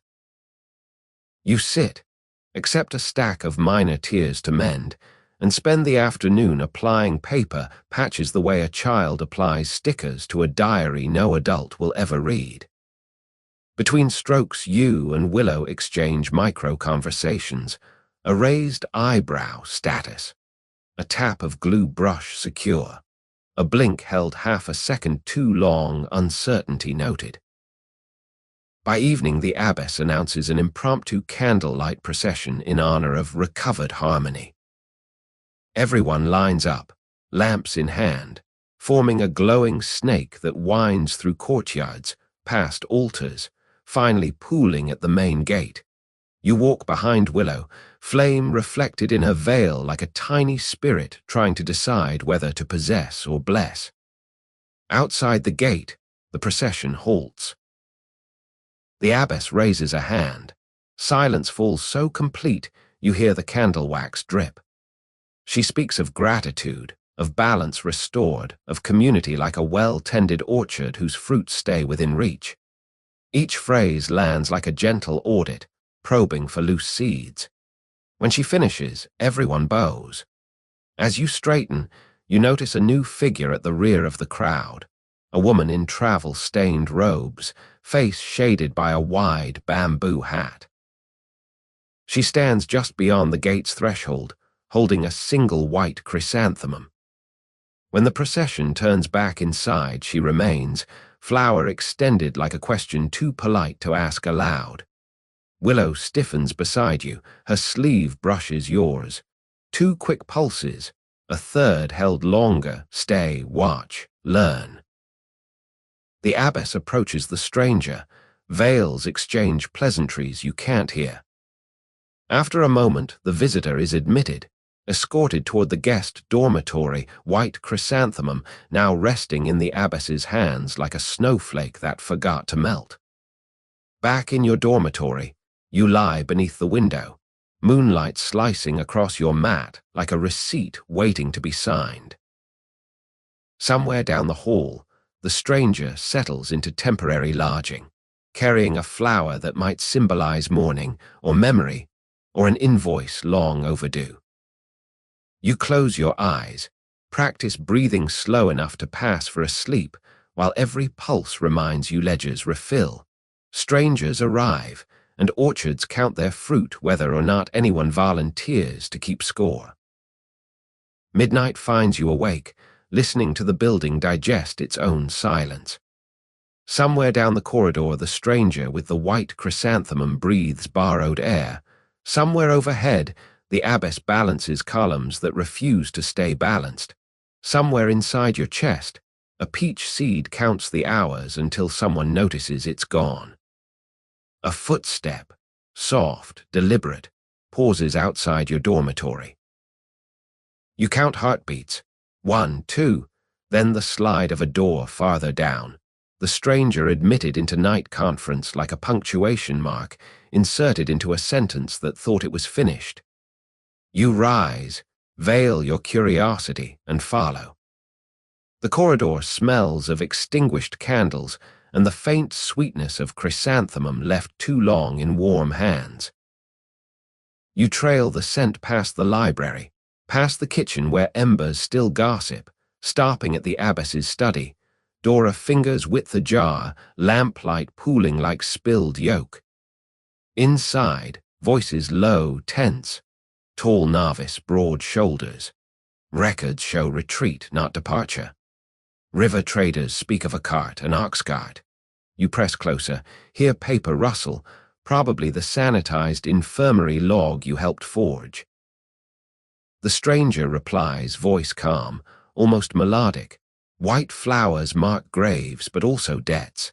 I come to collect whichever answers. A pause, then the abbess. Balance will be restored. Harmony requires pruning. A chill climbs your spine like a vine remembering winter. You retreat, nearly colliding with quiet Willow emerging from shadow, veil askew, eyes reflecting lamplight like twin candle flames. She touches your wrist, 3 pulses urgent, then glides away. You follow past laundry alcoves, past the well whose water now looks black with moon, into the storage shed that smells of peaches and dust. Inside, she lights a tiny lantern no bigger than a rice bowl. Collector arrived, she whispers. Abbess hired her before, finds runaways, returns property, leaves white blossoms as receipts. She produces a small pouch, empties it into her palm, 3 white chrysanthemum petals, dry, brittle. Found outside the gate at dusk, she's marking already. You swallow. The girl in the ox cart, now miles away, might still be traceable. Willow continues, we leave tonight, not just the seed us. Before dawn, before ledger demands blood interest.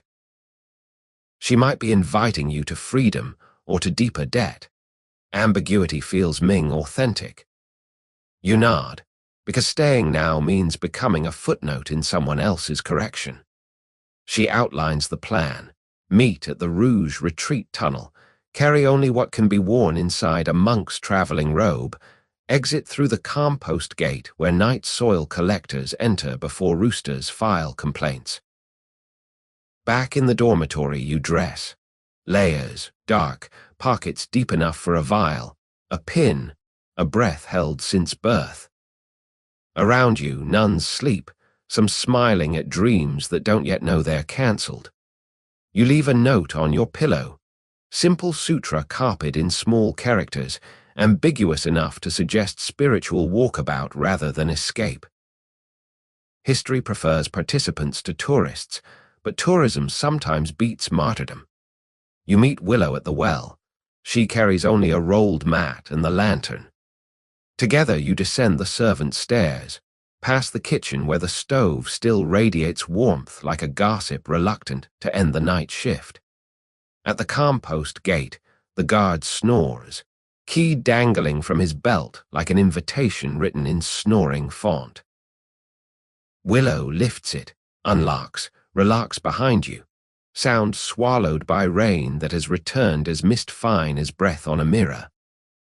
Outside walls, world smells of wet earth and freedom, both colder than advertised. You follow lanes that smell of soy and morning expectation, reaching the canal where a different boat waits. Smaller, faster, manned by a woman whose face is half tattoo of swimming carp. No words. Coins clink, you board, settle under canopy that smells of river and recent escape. Boat pushes off, current catching like approval withheld until the last second.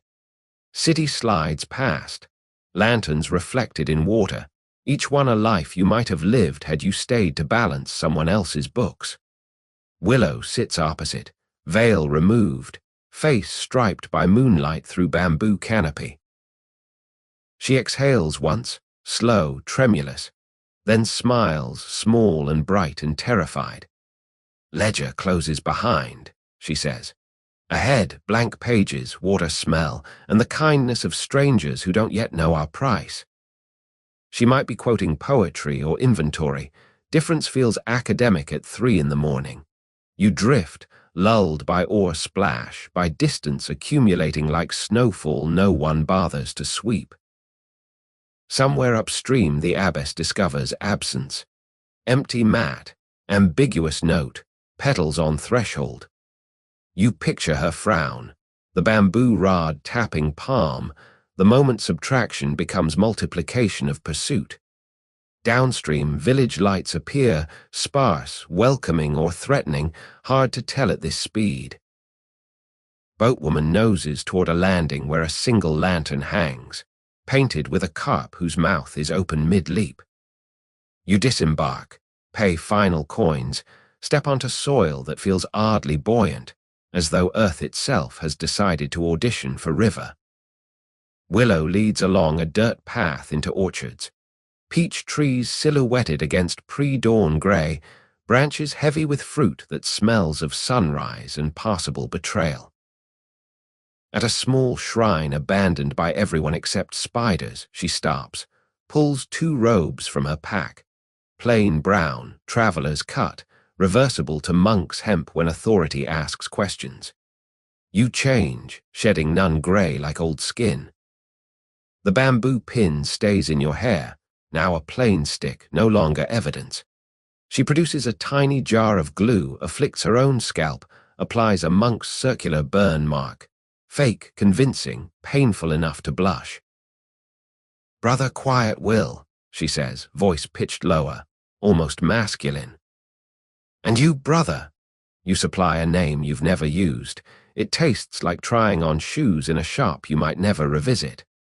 Dawn leaks peach-colored light across sky. Birds begin warm-up scales. You sit beneath the shrine eaves, sharing rice cakes and silence, listening to the world wake without labels. Somewhere behind, city bells toll 6, thin, distant, confused by your absence. Ahead, road splits, one path toward mountain monasteries rumored to accept paperwork in ashes, another toward ports where names are auctioned daily to the highest tide.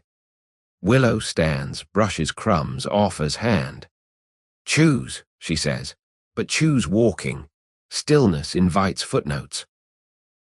You take her hand, warm, calloused, steady, and step onto the road just as sunlight spills over the horizon like ink finally freed of margins.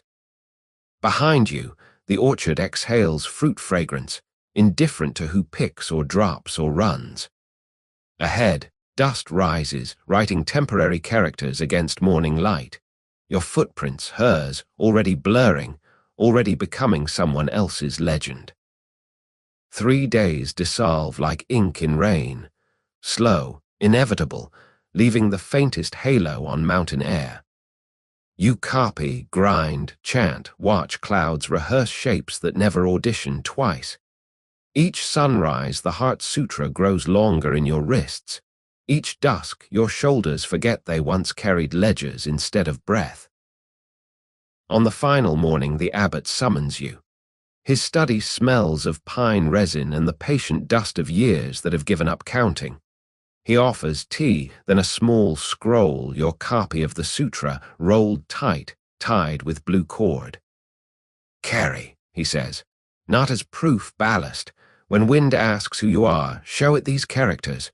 They weigh less than names. You bow, throat full of gratitude and something saltier. He continues, paths fork, but river remembers all routes. If ever you need forgetting, return. We keep a gate unlatched for travelers who no longer fit their shadows. He smiles, soft as worn sutra paper, and dismisses you with a gesture that feels like closing a book mid-sentence, trusting you to finish it elsewhere. Outside, Willow waits, pack-shouldered, eyes reflecting peaks still rinsed in dawn.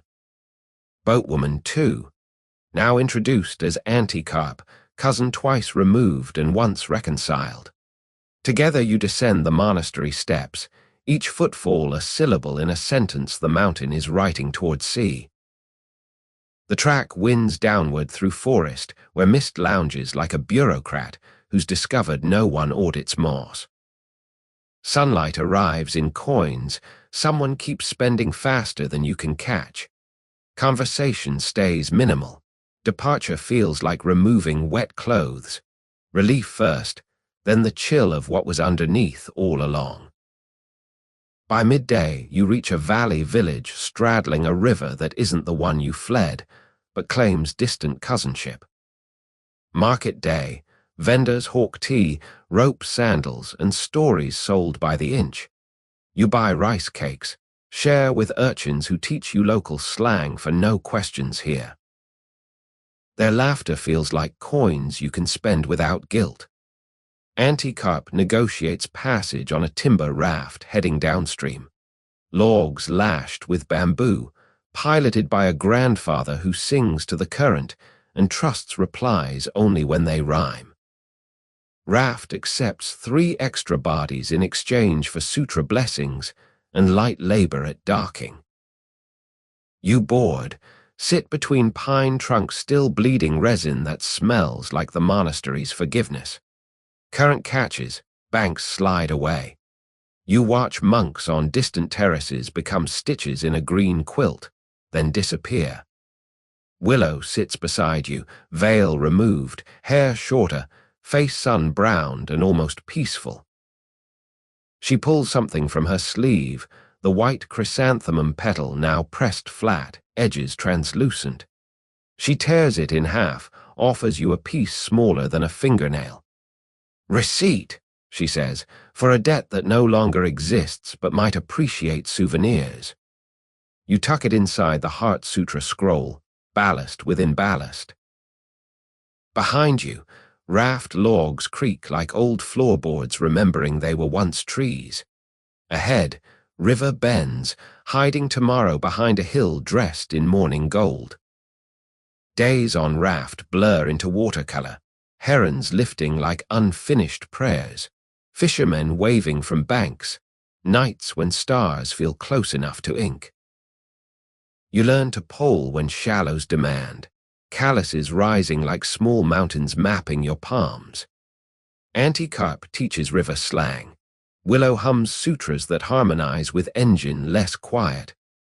One dusk, Lightning stitches sky to water far upstream, storm you've outrun or one preparing to chase. Grandfather pilot studies clouds, sings a lullaby to the current. Raft answers by drifting faster, as though water too prefers not to be caught bookkeeping.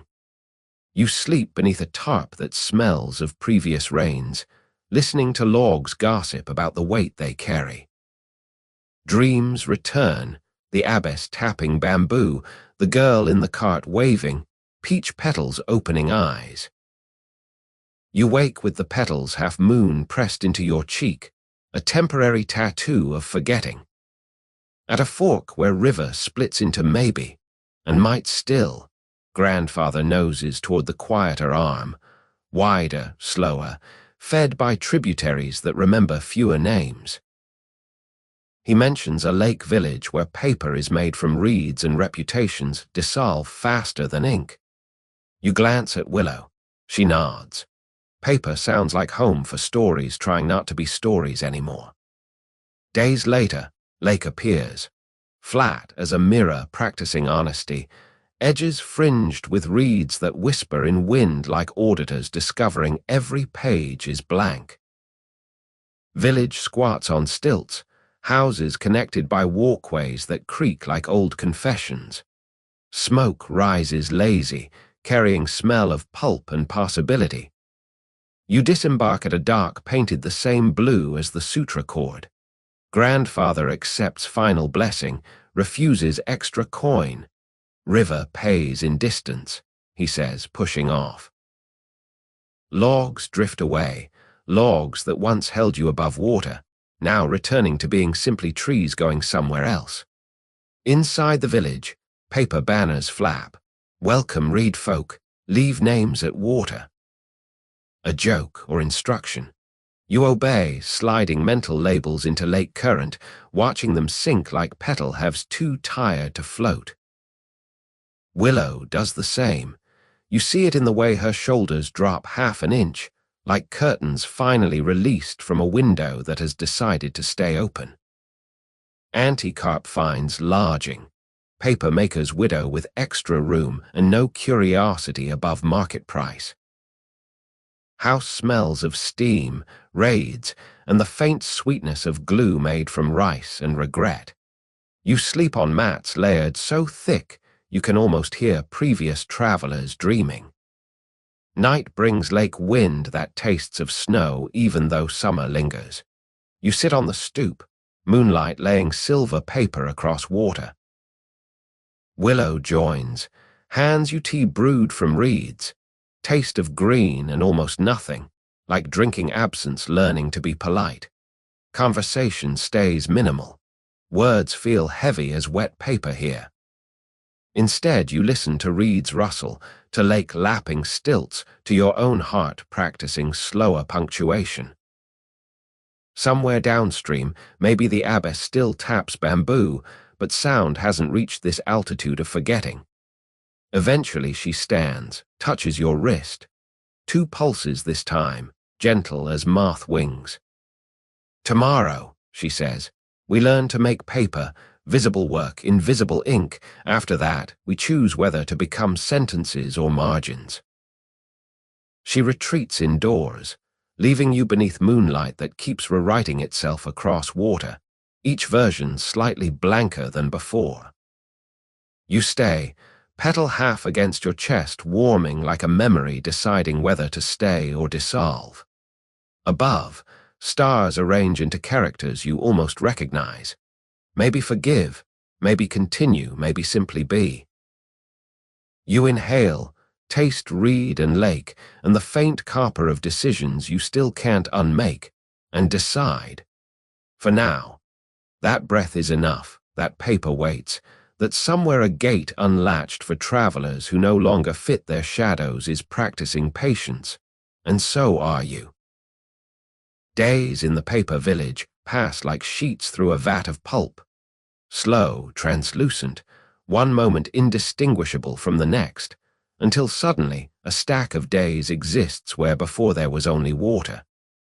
You wake to the smell of steam and reeds, help haul bundles of grass that have agreed to become forgetfulness, and learn the craft of turning plant into page, pound, soak, lift, press, dry. Each step feels like teaching a ghost to wear clothes. Willow works beside you, sleeves tied back, forearms flecked with green flecks that look like tiny leaves trying to take root in skin. She speaks little, but occasionally hums river sutras under her breath, notes dissolving into steam the way some prayers prefer.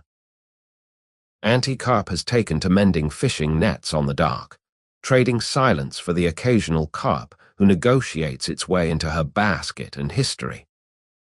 At night, you sit on the stoop, listening to lake water argue with stilts about whose turn it is to creak. Stars above arrange themselves into scattered ideograms you can't quite read. Maybe continue, maybe forgive, maybe this page intentionally left blank. You finger the half petal inside your robe. It has dried to the texture of old guilt, weightless yet stubbornly present. One evening, the widow who owns the house brings out a tray of sweet reed shoot cakes and a jug of rice wine that tastes of apology learning to be polite. She pours, then produces a small wooden stamp carved with a single character, empty. Shows you how to ink it, press onto fresh paper, perfect square, negative space wearing the costume of meaning. Paper remembers, she says, but emptiness forgets. Use wisely. She offers the stamp. You accept, feeling like you've been handed a key that unlocks nothing in particular. Willow watches, eyes soft as worn sutra paper, then raises her cup in a toast that requires no translation. Later, in the shared loft, you spread a sheet still warm from drying. Dip brush, hesitate, then write the phrase that has followed you like a shadow learning to walk ahead. Where longing is doctrine, the body becomes scripture.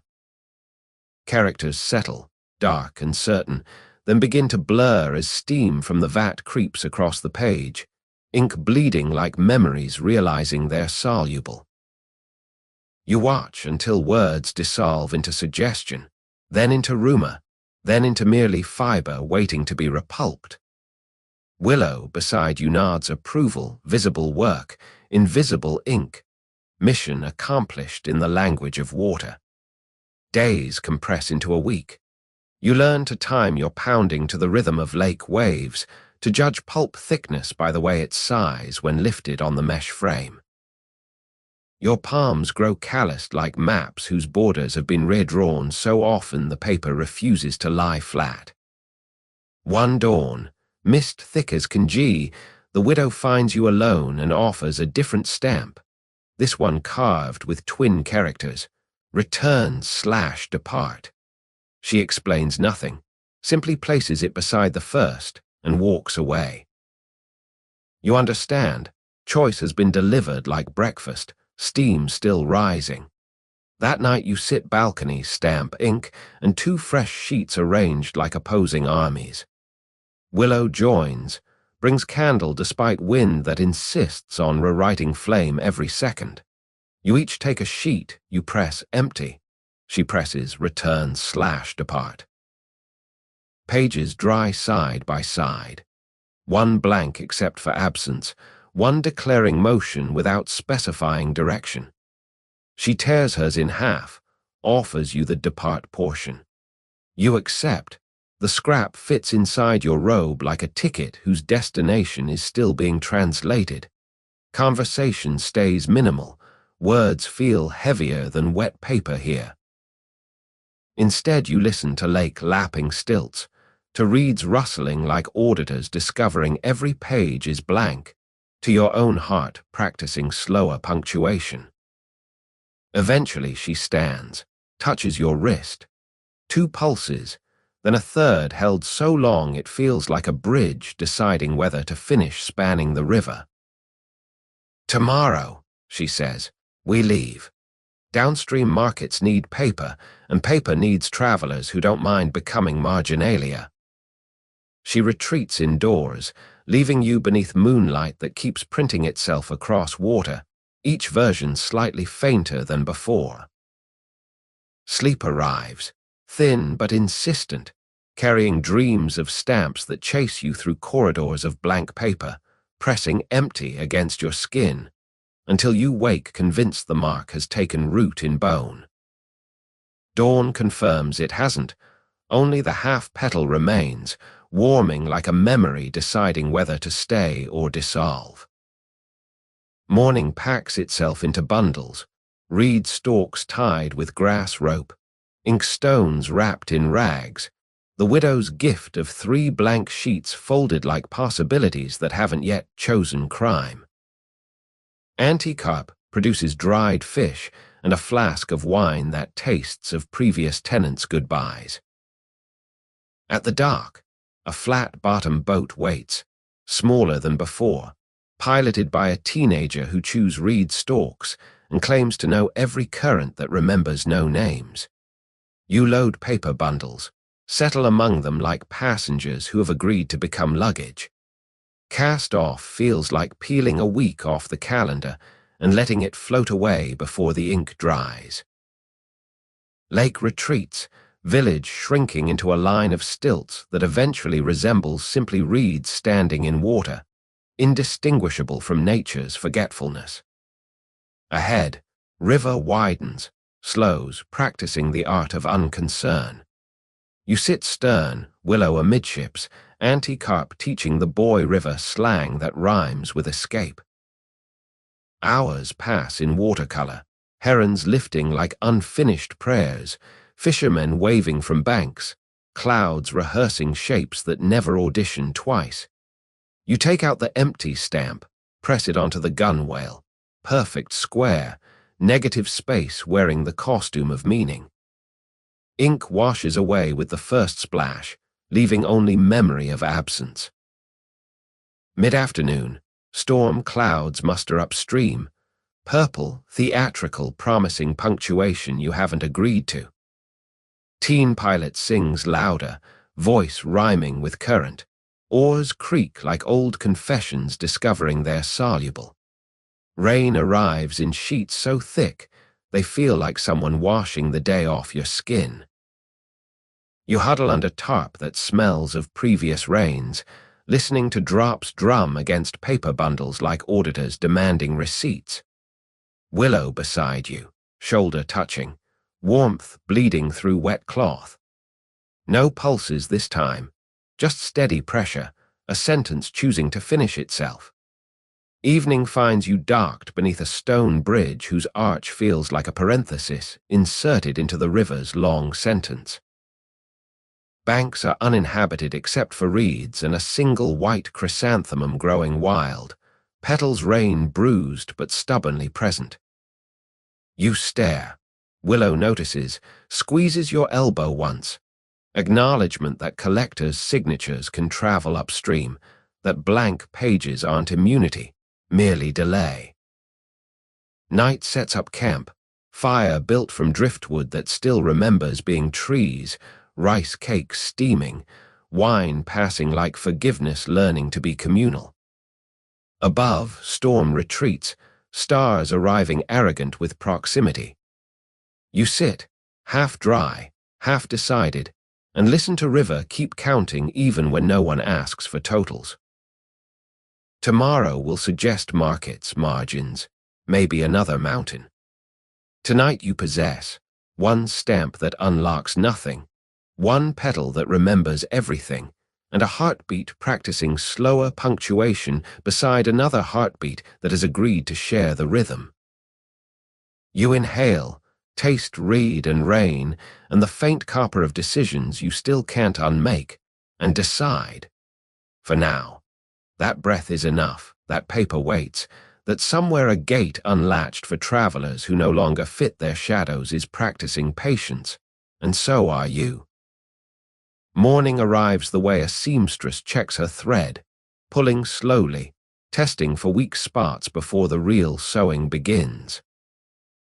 You wake beneath the bridge, back against stone that still stores last night's cool. The fire is ember breath, and smoke signals no one has volunteered to read, and smoke signals no one has volunteered to read. Willow and Anti-Carp pack quietly, as if loud movements might alert the day to fugitives borrowing its daylight. The white chrysanthemum still stands upstream, petals bruised purple at the edges, like a receipt someone began to write then thought better of. You pick it, half habit, half apology, press it between two blank sheets from the widow's gift. A pressed memory to go with the pressed petal already in your robe, a diptych of forgetting that insists on being kept. Cast off is wordless. The teen pilot pulls away from stone shade, singing a river song whose chorus rhymes with later and maybe. Current catches. Banks slide apart like parents finally accepting the child is grown. You watch the bridge arch shrink into a parenthesis that eventually closes its own sentence. Hours drift in watercolor, kingfishers stitching silver threads above water, farmers waving from fields that smell of turned earth and yesterday's rain. Clouds practice calligraphy overhead, characters that dissolve before you can copy them. You practice breathing as if it were a craft, inhale mountain memory, exhale city ledger, repeat until the ratio tastes neutral. Midday heat loosens glue in the paper bundles. You rearrange reed mats to shade them, movements automatic, like tending wounds that have decided to heal quietly. Anti-Carp naps amid the cargo, hat over face, snoring in sync with Oar Creek. Willow sits bow, veil absent, hair whipping across cheeks the way some flags surrender without ceremony. She turns, catches your eye, raises an eyebrow coin flip moment, talk or stay silent. You choose talk, soft as river allows. Where does water go when it's tired of remembering? She smiles, answers. Same place smoke goes, up out into stories that refuse footnotes. Conversation stays light. Favorite pickles, least favorite bells. The way peach juice always finds the wrist no matter how carefully you bite. Heavy topics, names, ledgers, petals that follow upstream, are left to dry between syllables, perhaps indefinitely. Toward dusk, the river widens into a lake market, boats lashed together like floating streets, lanterns already practicing for night. Vendors hawk tea, sandals, and rumors sold by the inch. Teen pilot ties alongside a floating tea house painted the same blue as the sutra cord you still carry inside your robe. Inside, steam smells of ginger and borrowed time. You sip, listen to gossip drifting like loose papers, nunnery upriver offering reward. Two postulants or maybe monks or maybe lovers. White petals found at landing, signature of the collector. Your stomach invents gravity. Willow's expression stays neutral, but her foot taps yours under the table, 3 pulses, reminder that stationary targets grow moss faster than stories. You finish tea, pay with a blessing and a copper coin that clinks like a period at the end of a sentence you wish you'd never started. Back on the raft, teen pilot mentions a side channel. Narrow, overhung, leads to villages map-makers forgot in their pockets. Choice arrives wearing the costume of casual suggestion. You nod, current accepts, the main lake market drifts away, lanterns shrinking into fireflies that eventually forget to exist. Night falls early under overhanging reeds. You pole by moonlight, each thrust a syllable written on water and immediately erased. Somewhere behind, maybe the collector packs petals into envelopes, addresses them to wherever you're not yet. Ahead, darkness feels like a library whose shelves are made of silence and invitation.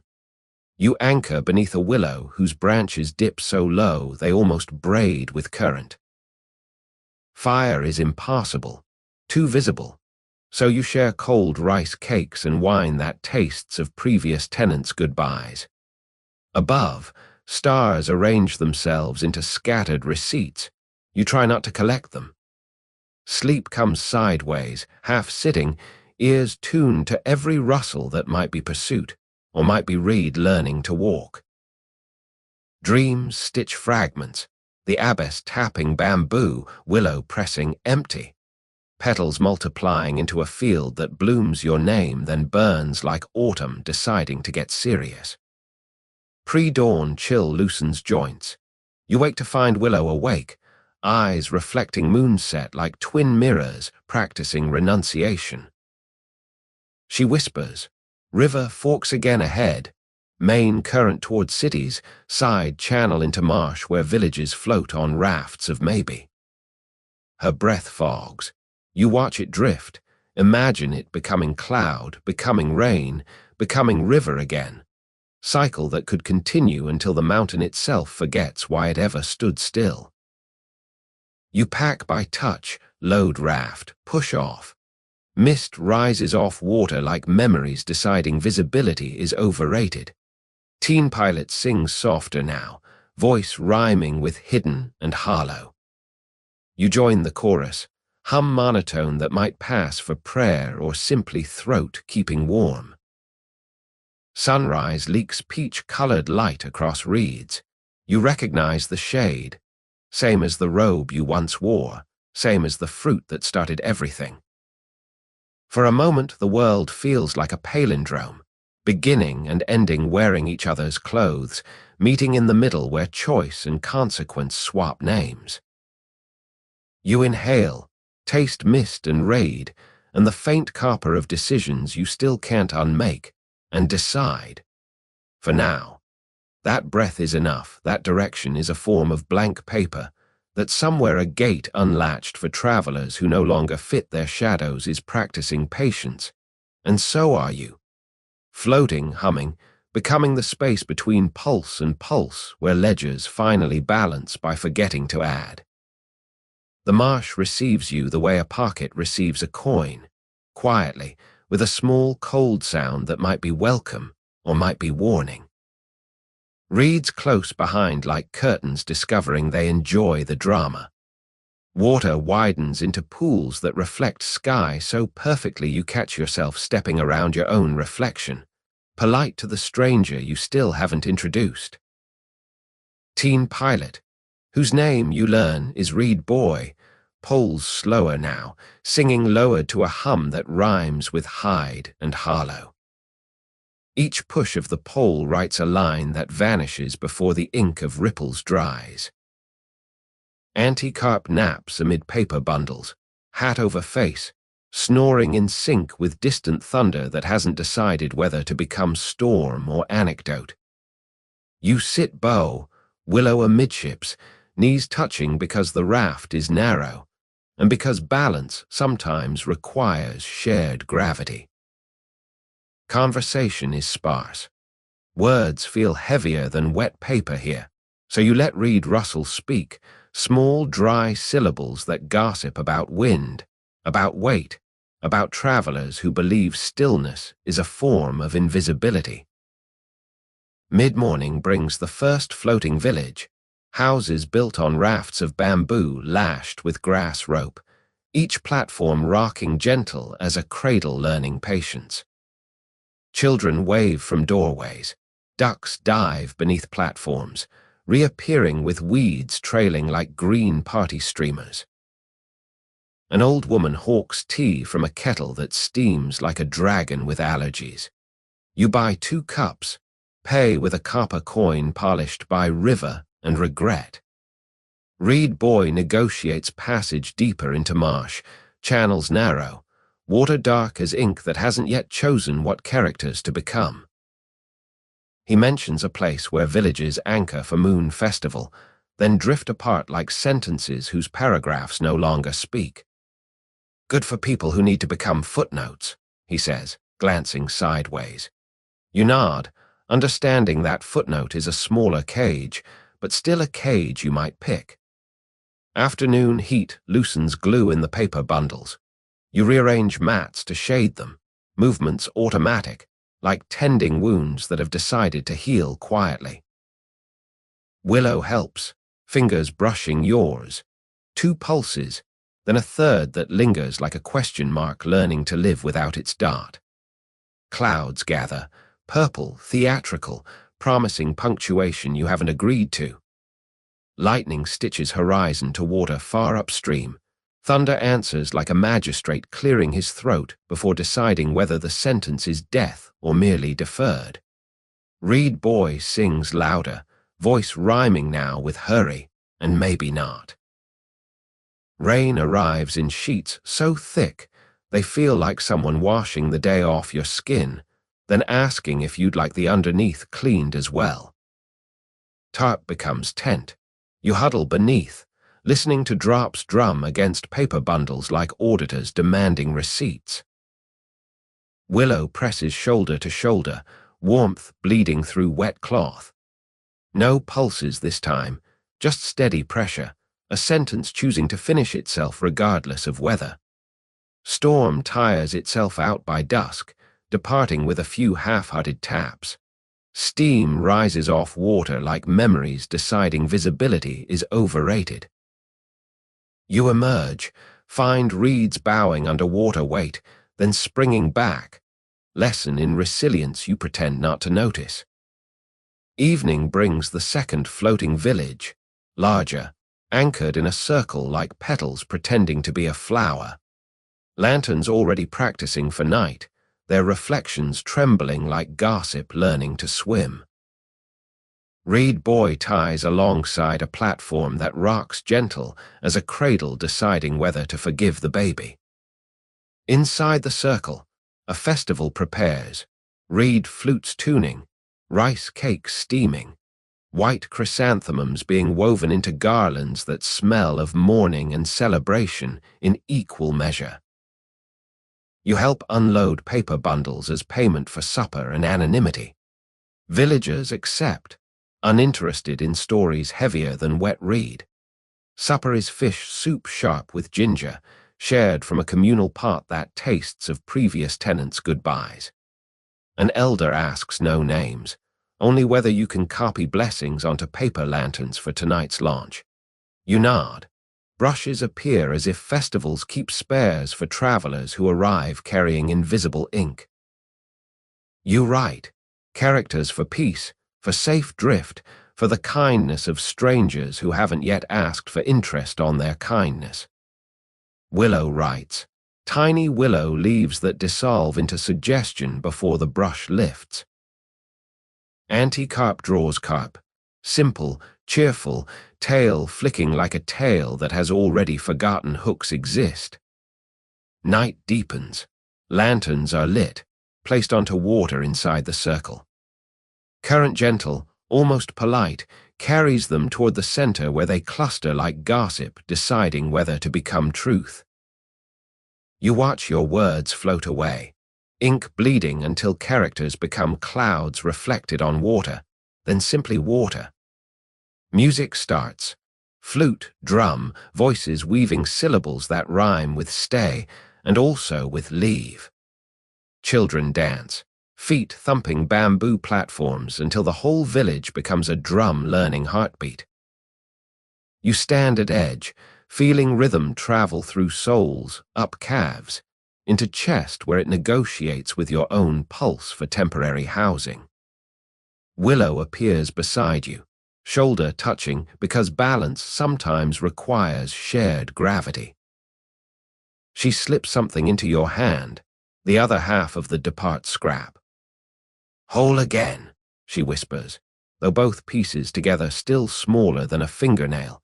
You tuck it inside the Heart Sutra scroll, next to the half petal, next to skin that has begun to forgive the itch of cinnabar marks.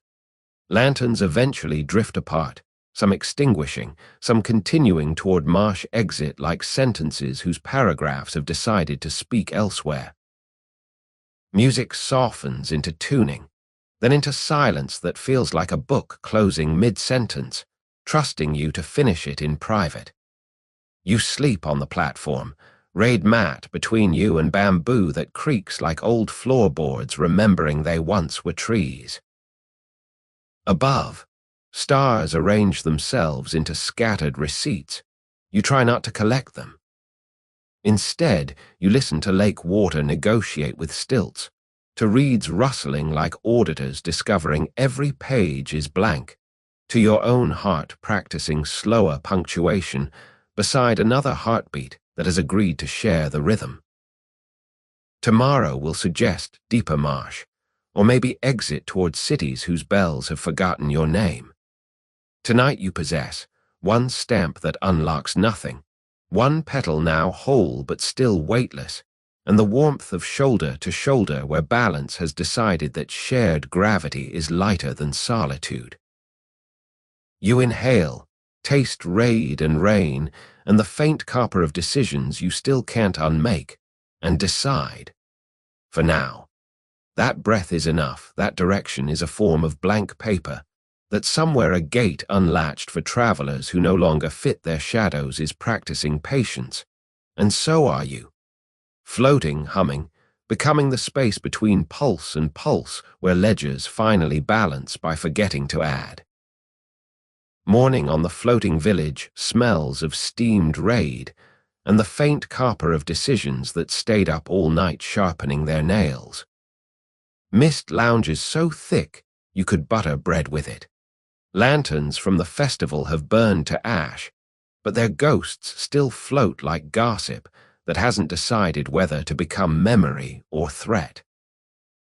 You wake shoulder to shoulder with Willow, warmth bleeding through robes that have begun to forget their original color.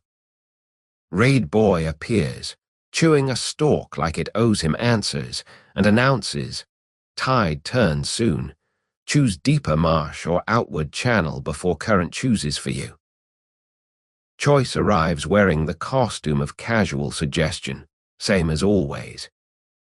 Breakfast is fish rice, and the soft sound of platforms creaking as villagers prepare to drift apart. Moon festival over, petals scattered, stories folding into pockets like receipts too vague to submit. You help load the raft, paper bundles, reed mats, Auntie Carp, who has acquired a new cat, this one with tail, proving she's open to revision. Willow hands you a fresh robe, reed brown, no lining, seems empty of disguises. "Last costume," she says, voice pitched low enough to fit inside a reed whistle. You change behind a screen of hanging roots, feeling grey nun cloth fall away like a confession that has decided to retire. The half-petal and the depart scrap stay with you. Some ballast must remain, or the heart forgets how to weigh.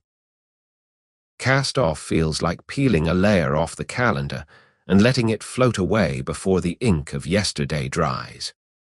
Raid Boy poles into the channel mist, humming a tune that rhymes with maybe and also with never look back.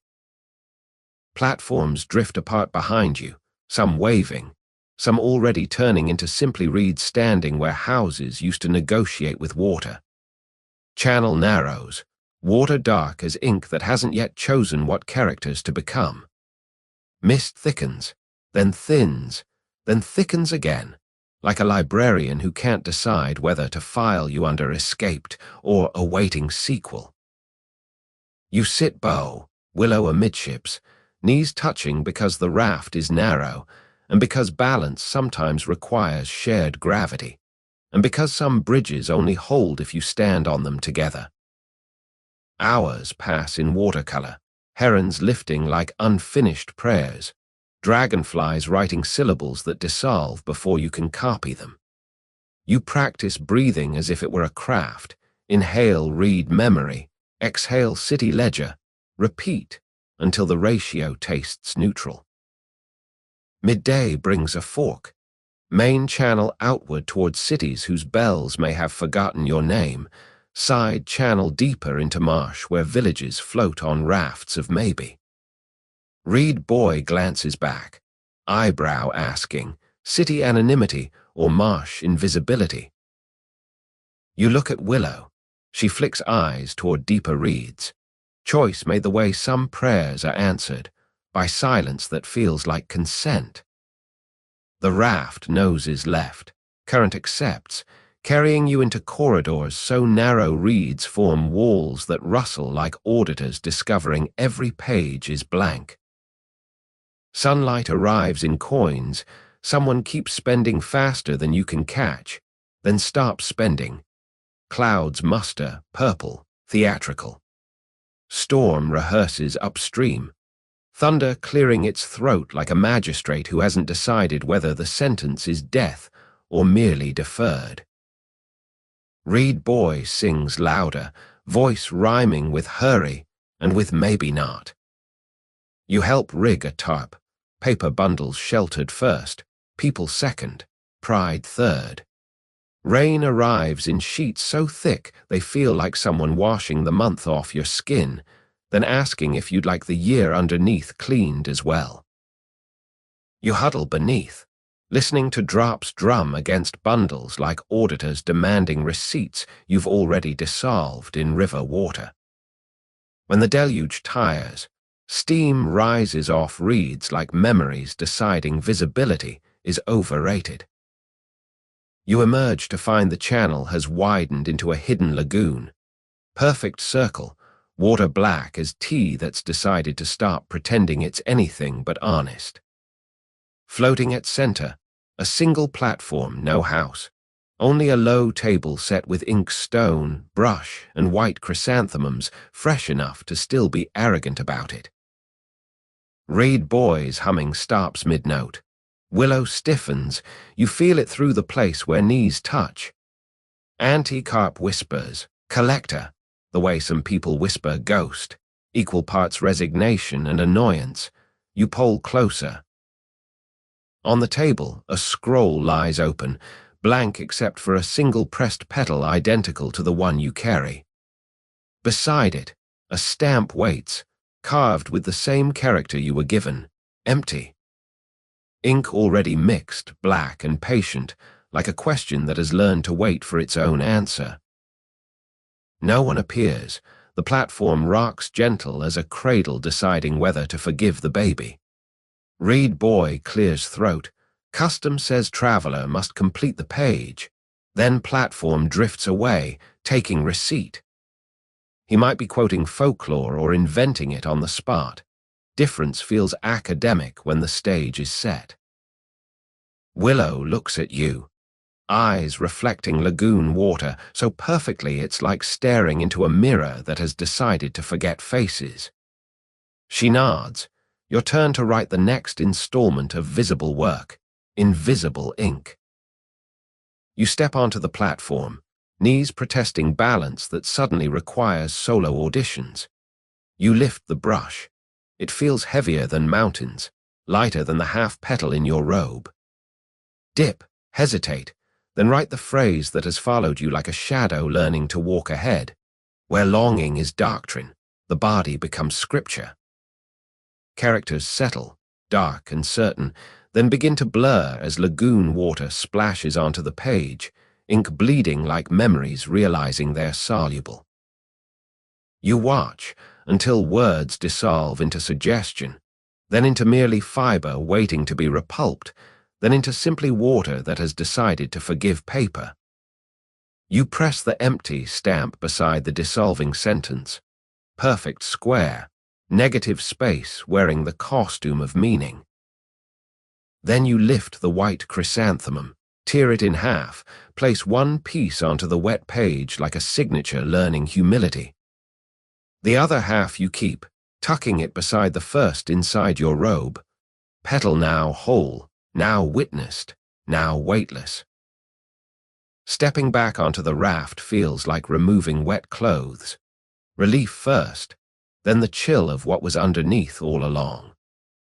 Platform rocks, begins to drift toward lagoon exit, carrying page that is already becoming simply water, carrying stamp that unlocks nothing, carrying receipt for a debt that no longer exists but appreciates souvenirs.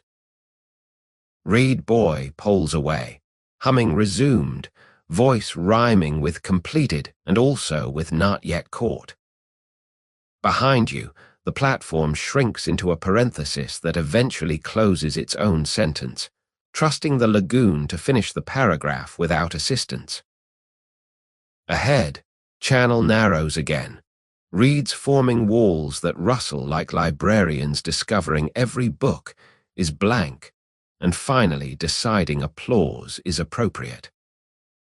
You sit bow, willow amidships, shoulder touching because balance sometimes requires shared gravity, and because some receipts are lighter when carried by two, and because the next lagoon, the next city, the next blank page is already rehearsing its introduction, and you have agreed to arrive as space between pulse and pulse, where ledgers balance by forgetting to add. The channel spills you out like a secret that has decided the world is large enough to keep you. Reeds thin, water widens, and suddenly the raft is a comma in a sentence that stretches towards cities whose bells may have forgotten your name but still keep a light on. You breathe easier, shoulders dropping half an inch, relief measured in units of almost. Willow keeps watch astern, eyes scanning the way someone flips pages backward to make sure the story behind still exists. Only Water stares back, expression neutral as a clerk who has balanced his books and gone home. Days flatten into a single long exhale, pole, drift, eat, sleep, repeat. The river keeps count so you don't have to, every bend a bead on an abacus that forgives subtraction. You copy blessings onto read leaf bookmarks, read boy cells at tiny landings, characters for safe drift, for gentle forgetting, for soup that doesn't ask questions. Ink is river water mixed with soot from last night's fire. It fades faster than guilt, which is exactly the point. One dusk you dark beneath a bridge whose arch feels like a yawn the mountain forgot to finish.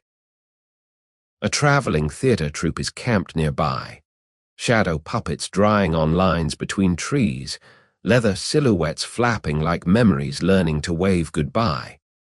They invite you to supper, rice, river weed, and stories sold by the inch. The puppet master, ancient, face folded like a well-handled map, asks no origins. Instead he offers a trade, copy scripts onto leather, invisible ink made from lemon juice and salt. When held to flame, words appear like confessions that have finally worked up courage. You accept. The raft needs no ballast of coin, only stories light enough to float. That night you sit by their fire, brush in hand, writing dialogues of princes who become reeds, of nuns who become rivers, of abbesses tapping bamboo rods that eventually sprout leaves. The lemon ink dries scentless. Flames lick the leather, revealing phrases that shimmer a moment then settle into permanence the way some scars decide to stay interesting. Willow watches, eyes reflecting fire and the faint copper of decisions she still can't unmake. When the puppet master thanks you, he presses a tiny leather silhouette into your palm, a willow leaf, no bigger than a fingernail. For ballast, he says, same as the abbot, same as the widow, same as everyone who hands you pieces of almost nothing and calls it enough. You slip it inside the scroll beside the now whole petal, beside the depart scrap, beside skin that has begun to forgive the itch of cinnabar marks. The collection weighs less than a heartbeat, yet keeps your robe pocket slightly curved, like a smile that hasn't decided whether to commit. Days merge into weeks, or maybe weeks into days. River time keeps its own calendar, months measured in herons sighted, storms outrun, bridges that arch then flatten into memory. You learn to pole until calluses sing, to read current the way some people read faces, hesitation here, urgency there, forgiveness around the bend if you're patient. One noon, heat thick as syrup, you pass a riverside shrine abandoned by everyone except spiders and one white chrysanthemum growing through cracked stones. You stop, leave the tiniest reed leaf bookmark, character for enough. The flower nods, or maybe wind does its bookkeeping. Either way, debt feels paid. Cities appear, first as smudges on horizon, then as smells of soy and coal smoke, then as bells arguing over who gets to count you. You bypass the largest ports, choosing smaller landings where questions are sold retail and forgetfulness comes bulk discount. Paper bundles trade for rice, for new boots, for a hat that keeps sun from asking your name. One market day you overhear, nunnery search called off, accounts balanced by subtraction of one abbess, retirement cited. Collector moved upstream, white petals now fetch premium among poets who enjoy receipts they can rhyme. Your stomach invents gravity, then releases it. Relief and anticlimax braided like reeds forming a basket you've decided to call finished. You glance at Willow. She exhales once, slow, tremulous, then smiles, small and bright and terrified of being caught feeling safe. That night, you celebrate with river wine that tastes of previous tenants' relief, and you both laugh until the raft rocks like a cradle agreeing the baby can stay asleep. Seasons shift without consulting you, leaves bronze, air sharpens, mist learns to wear frost like jewelry. You copy new blessings, characters for warm soup, for gentle accounting, for bridges that forgive the feet that cross them. Ink is now soot from pine cones and a drop of wax for body. It fades slower than fear, which is exactly the point. One dawn, miss the color of weak tea, you reach a lake so wide the opposite shore is rumor. Reed Boy announces end of his route. Beyond here lie cities that file stories by weight, and he prefers freight that doesn't argue back. You disembark onto a dock painted the same blue as the sutra cord, same as the tea house, same as every gate that has ever promised unlatching for travelers who no longer fit their shadows. You pay with blessings, with leather willow leaf silhouettes, with the last copper coin that clinks like a period finally accepting it ends a sentence no one needs to read aloud. Reed Boy pulls away, humming resumed, voice rhyming with completed and also with not yet caught. You watch until he becomes simply raid, then simply water, then simply the idea of movement. On shore you stand, willow, anti-carp, and the space between pulses where ledgers balance by forgetting to add.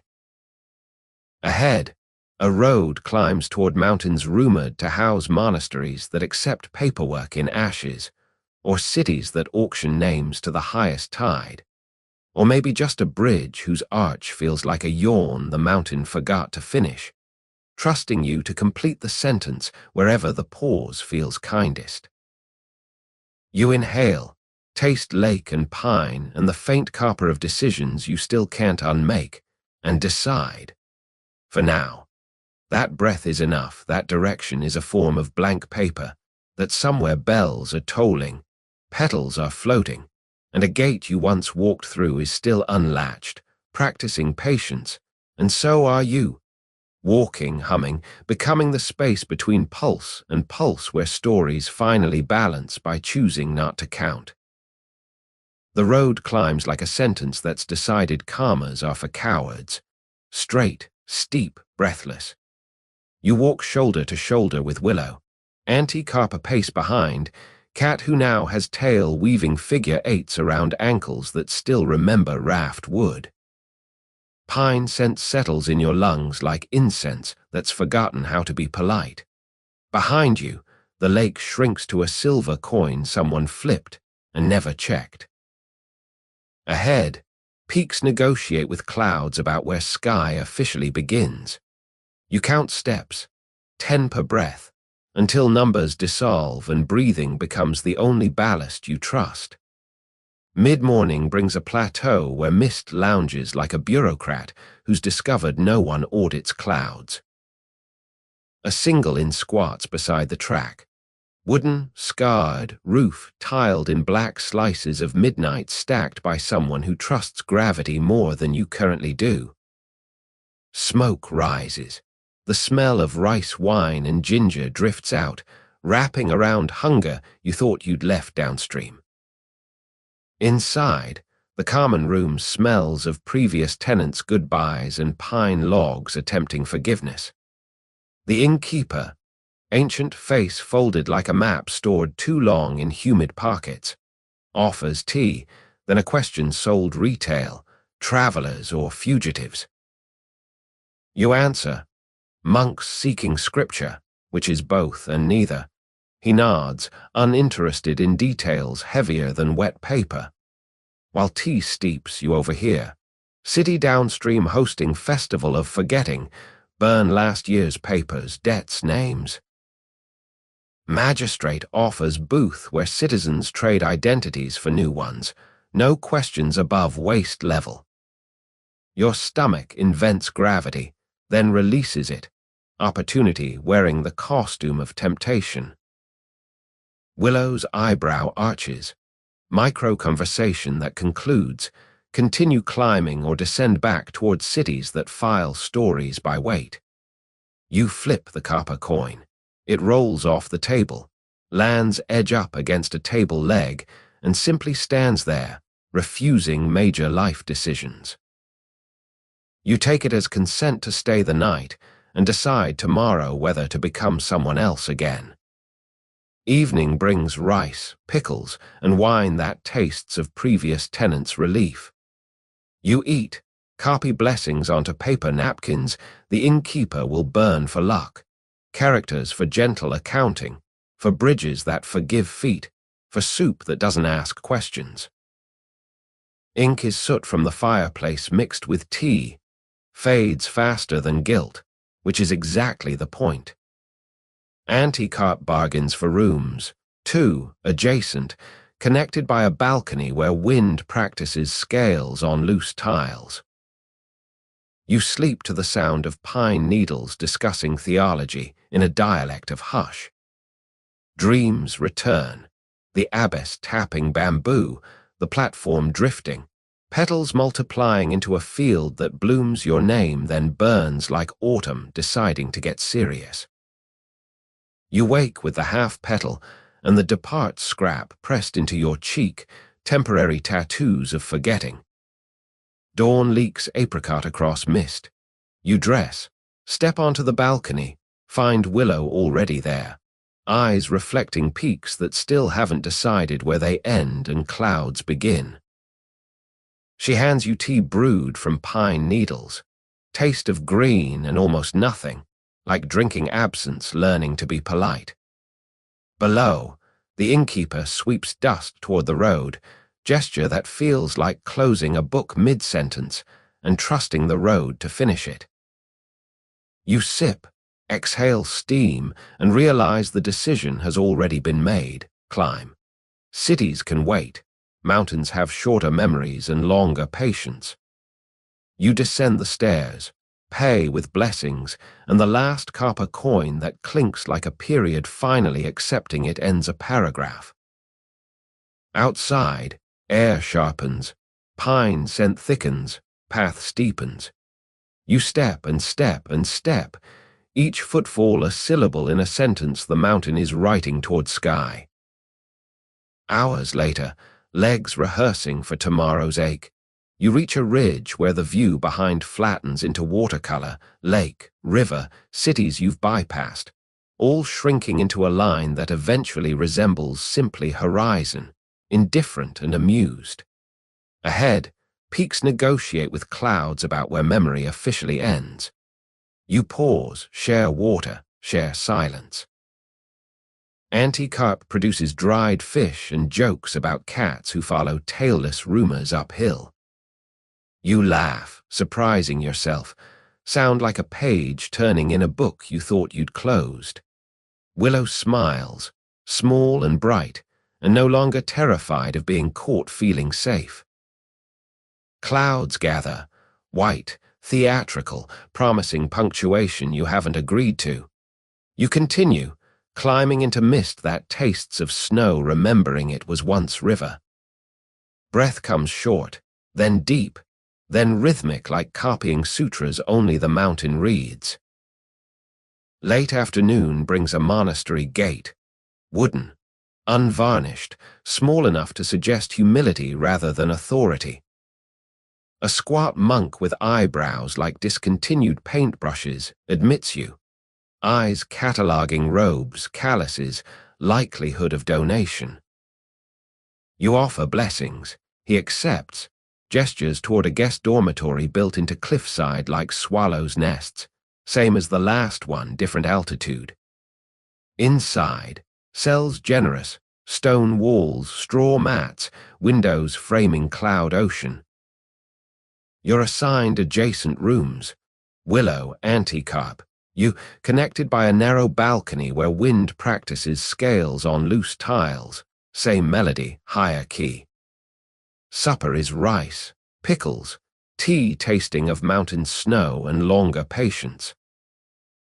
After bowls, the abbot visits, not the same one, but close enough to feel like a stanza returning in a song you never learned the words to. He asks no origin stories, only whether you can stay 3 days without asking questions back. You nod. He leaves, sandals whispering like pages turning themselves, same sound, thinner air.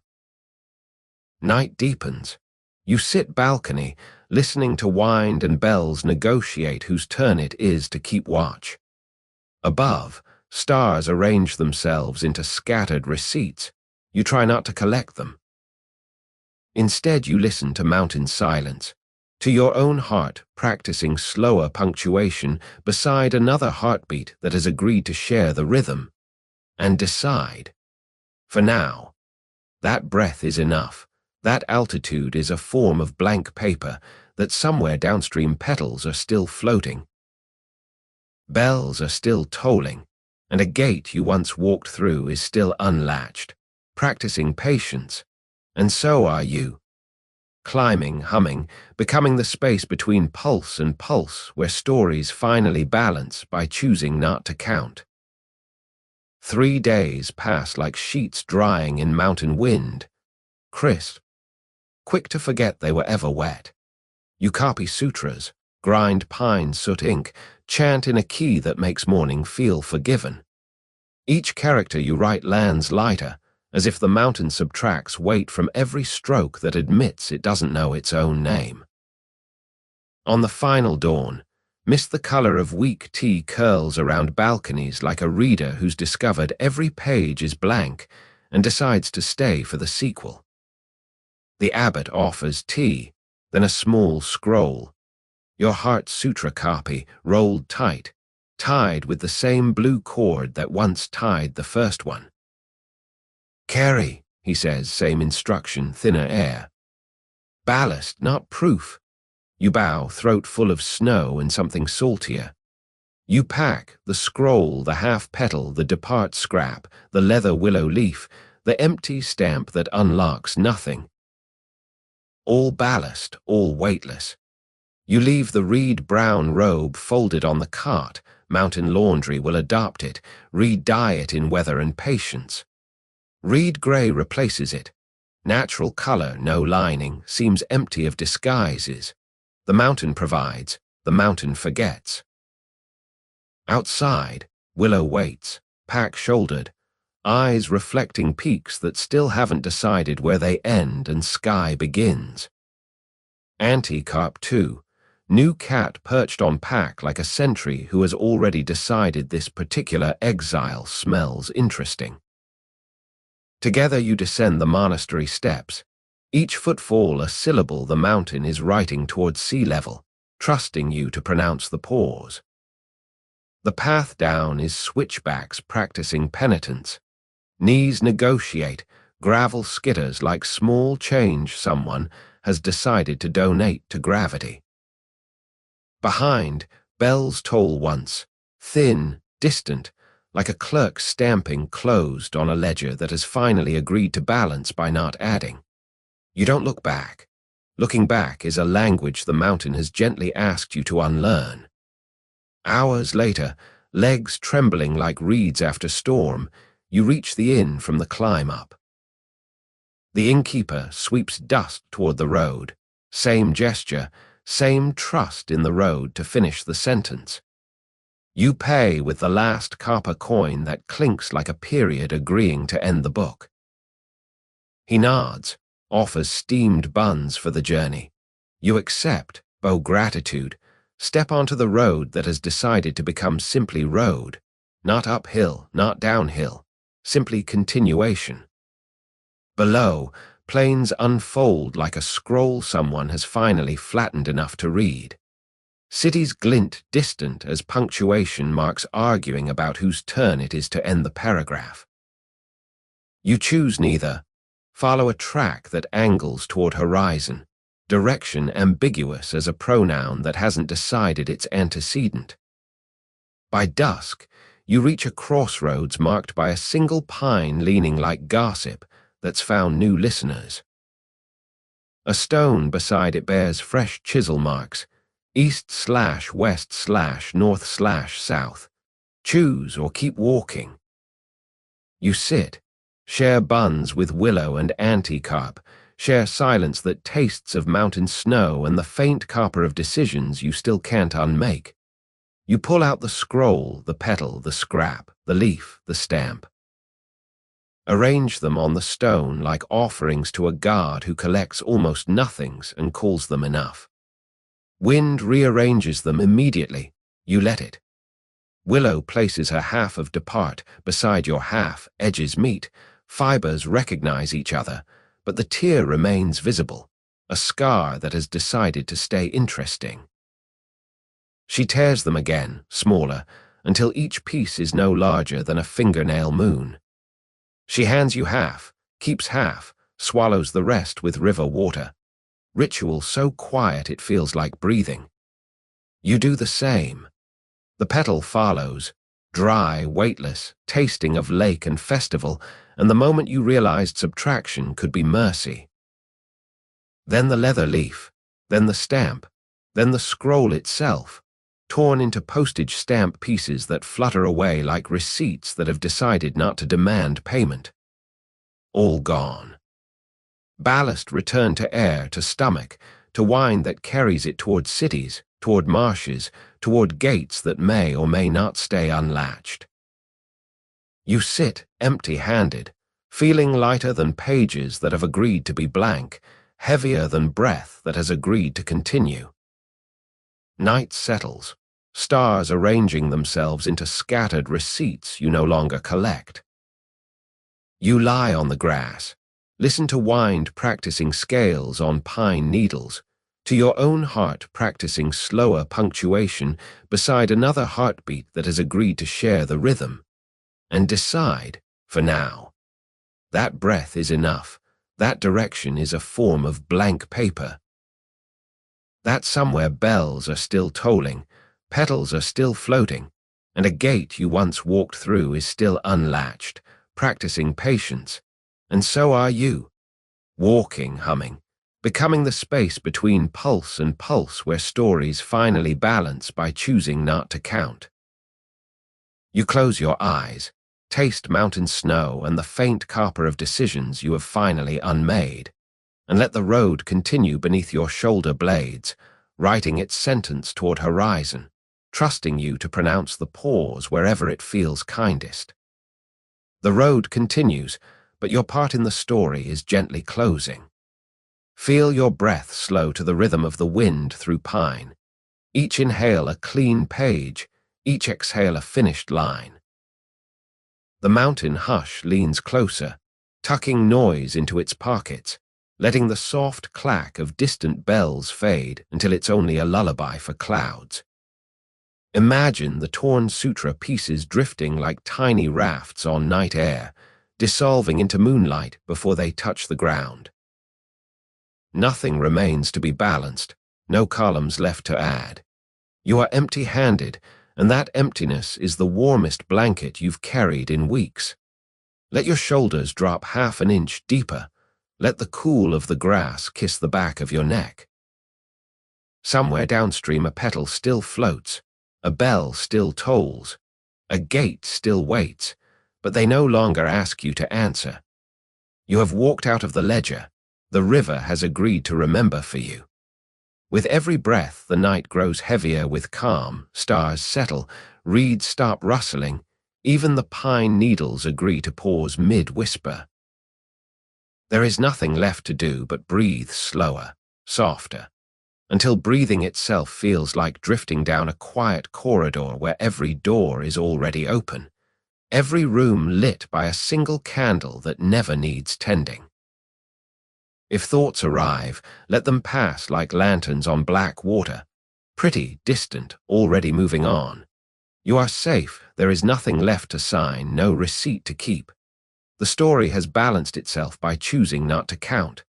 Let the candle shrink, let the corridor dissolve into gentle dark. Let the page stay mercifully blank. Sleep is walking toward you barefoot, meet it with open arms. Sweet dreams.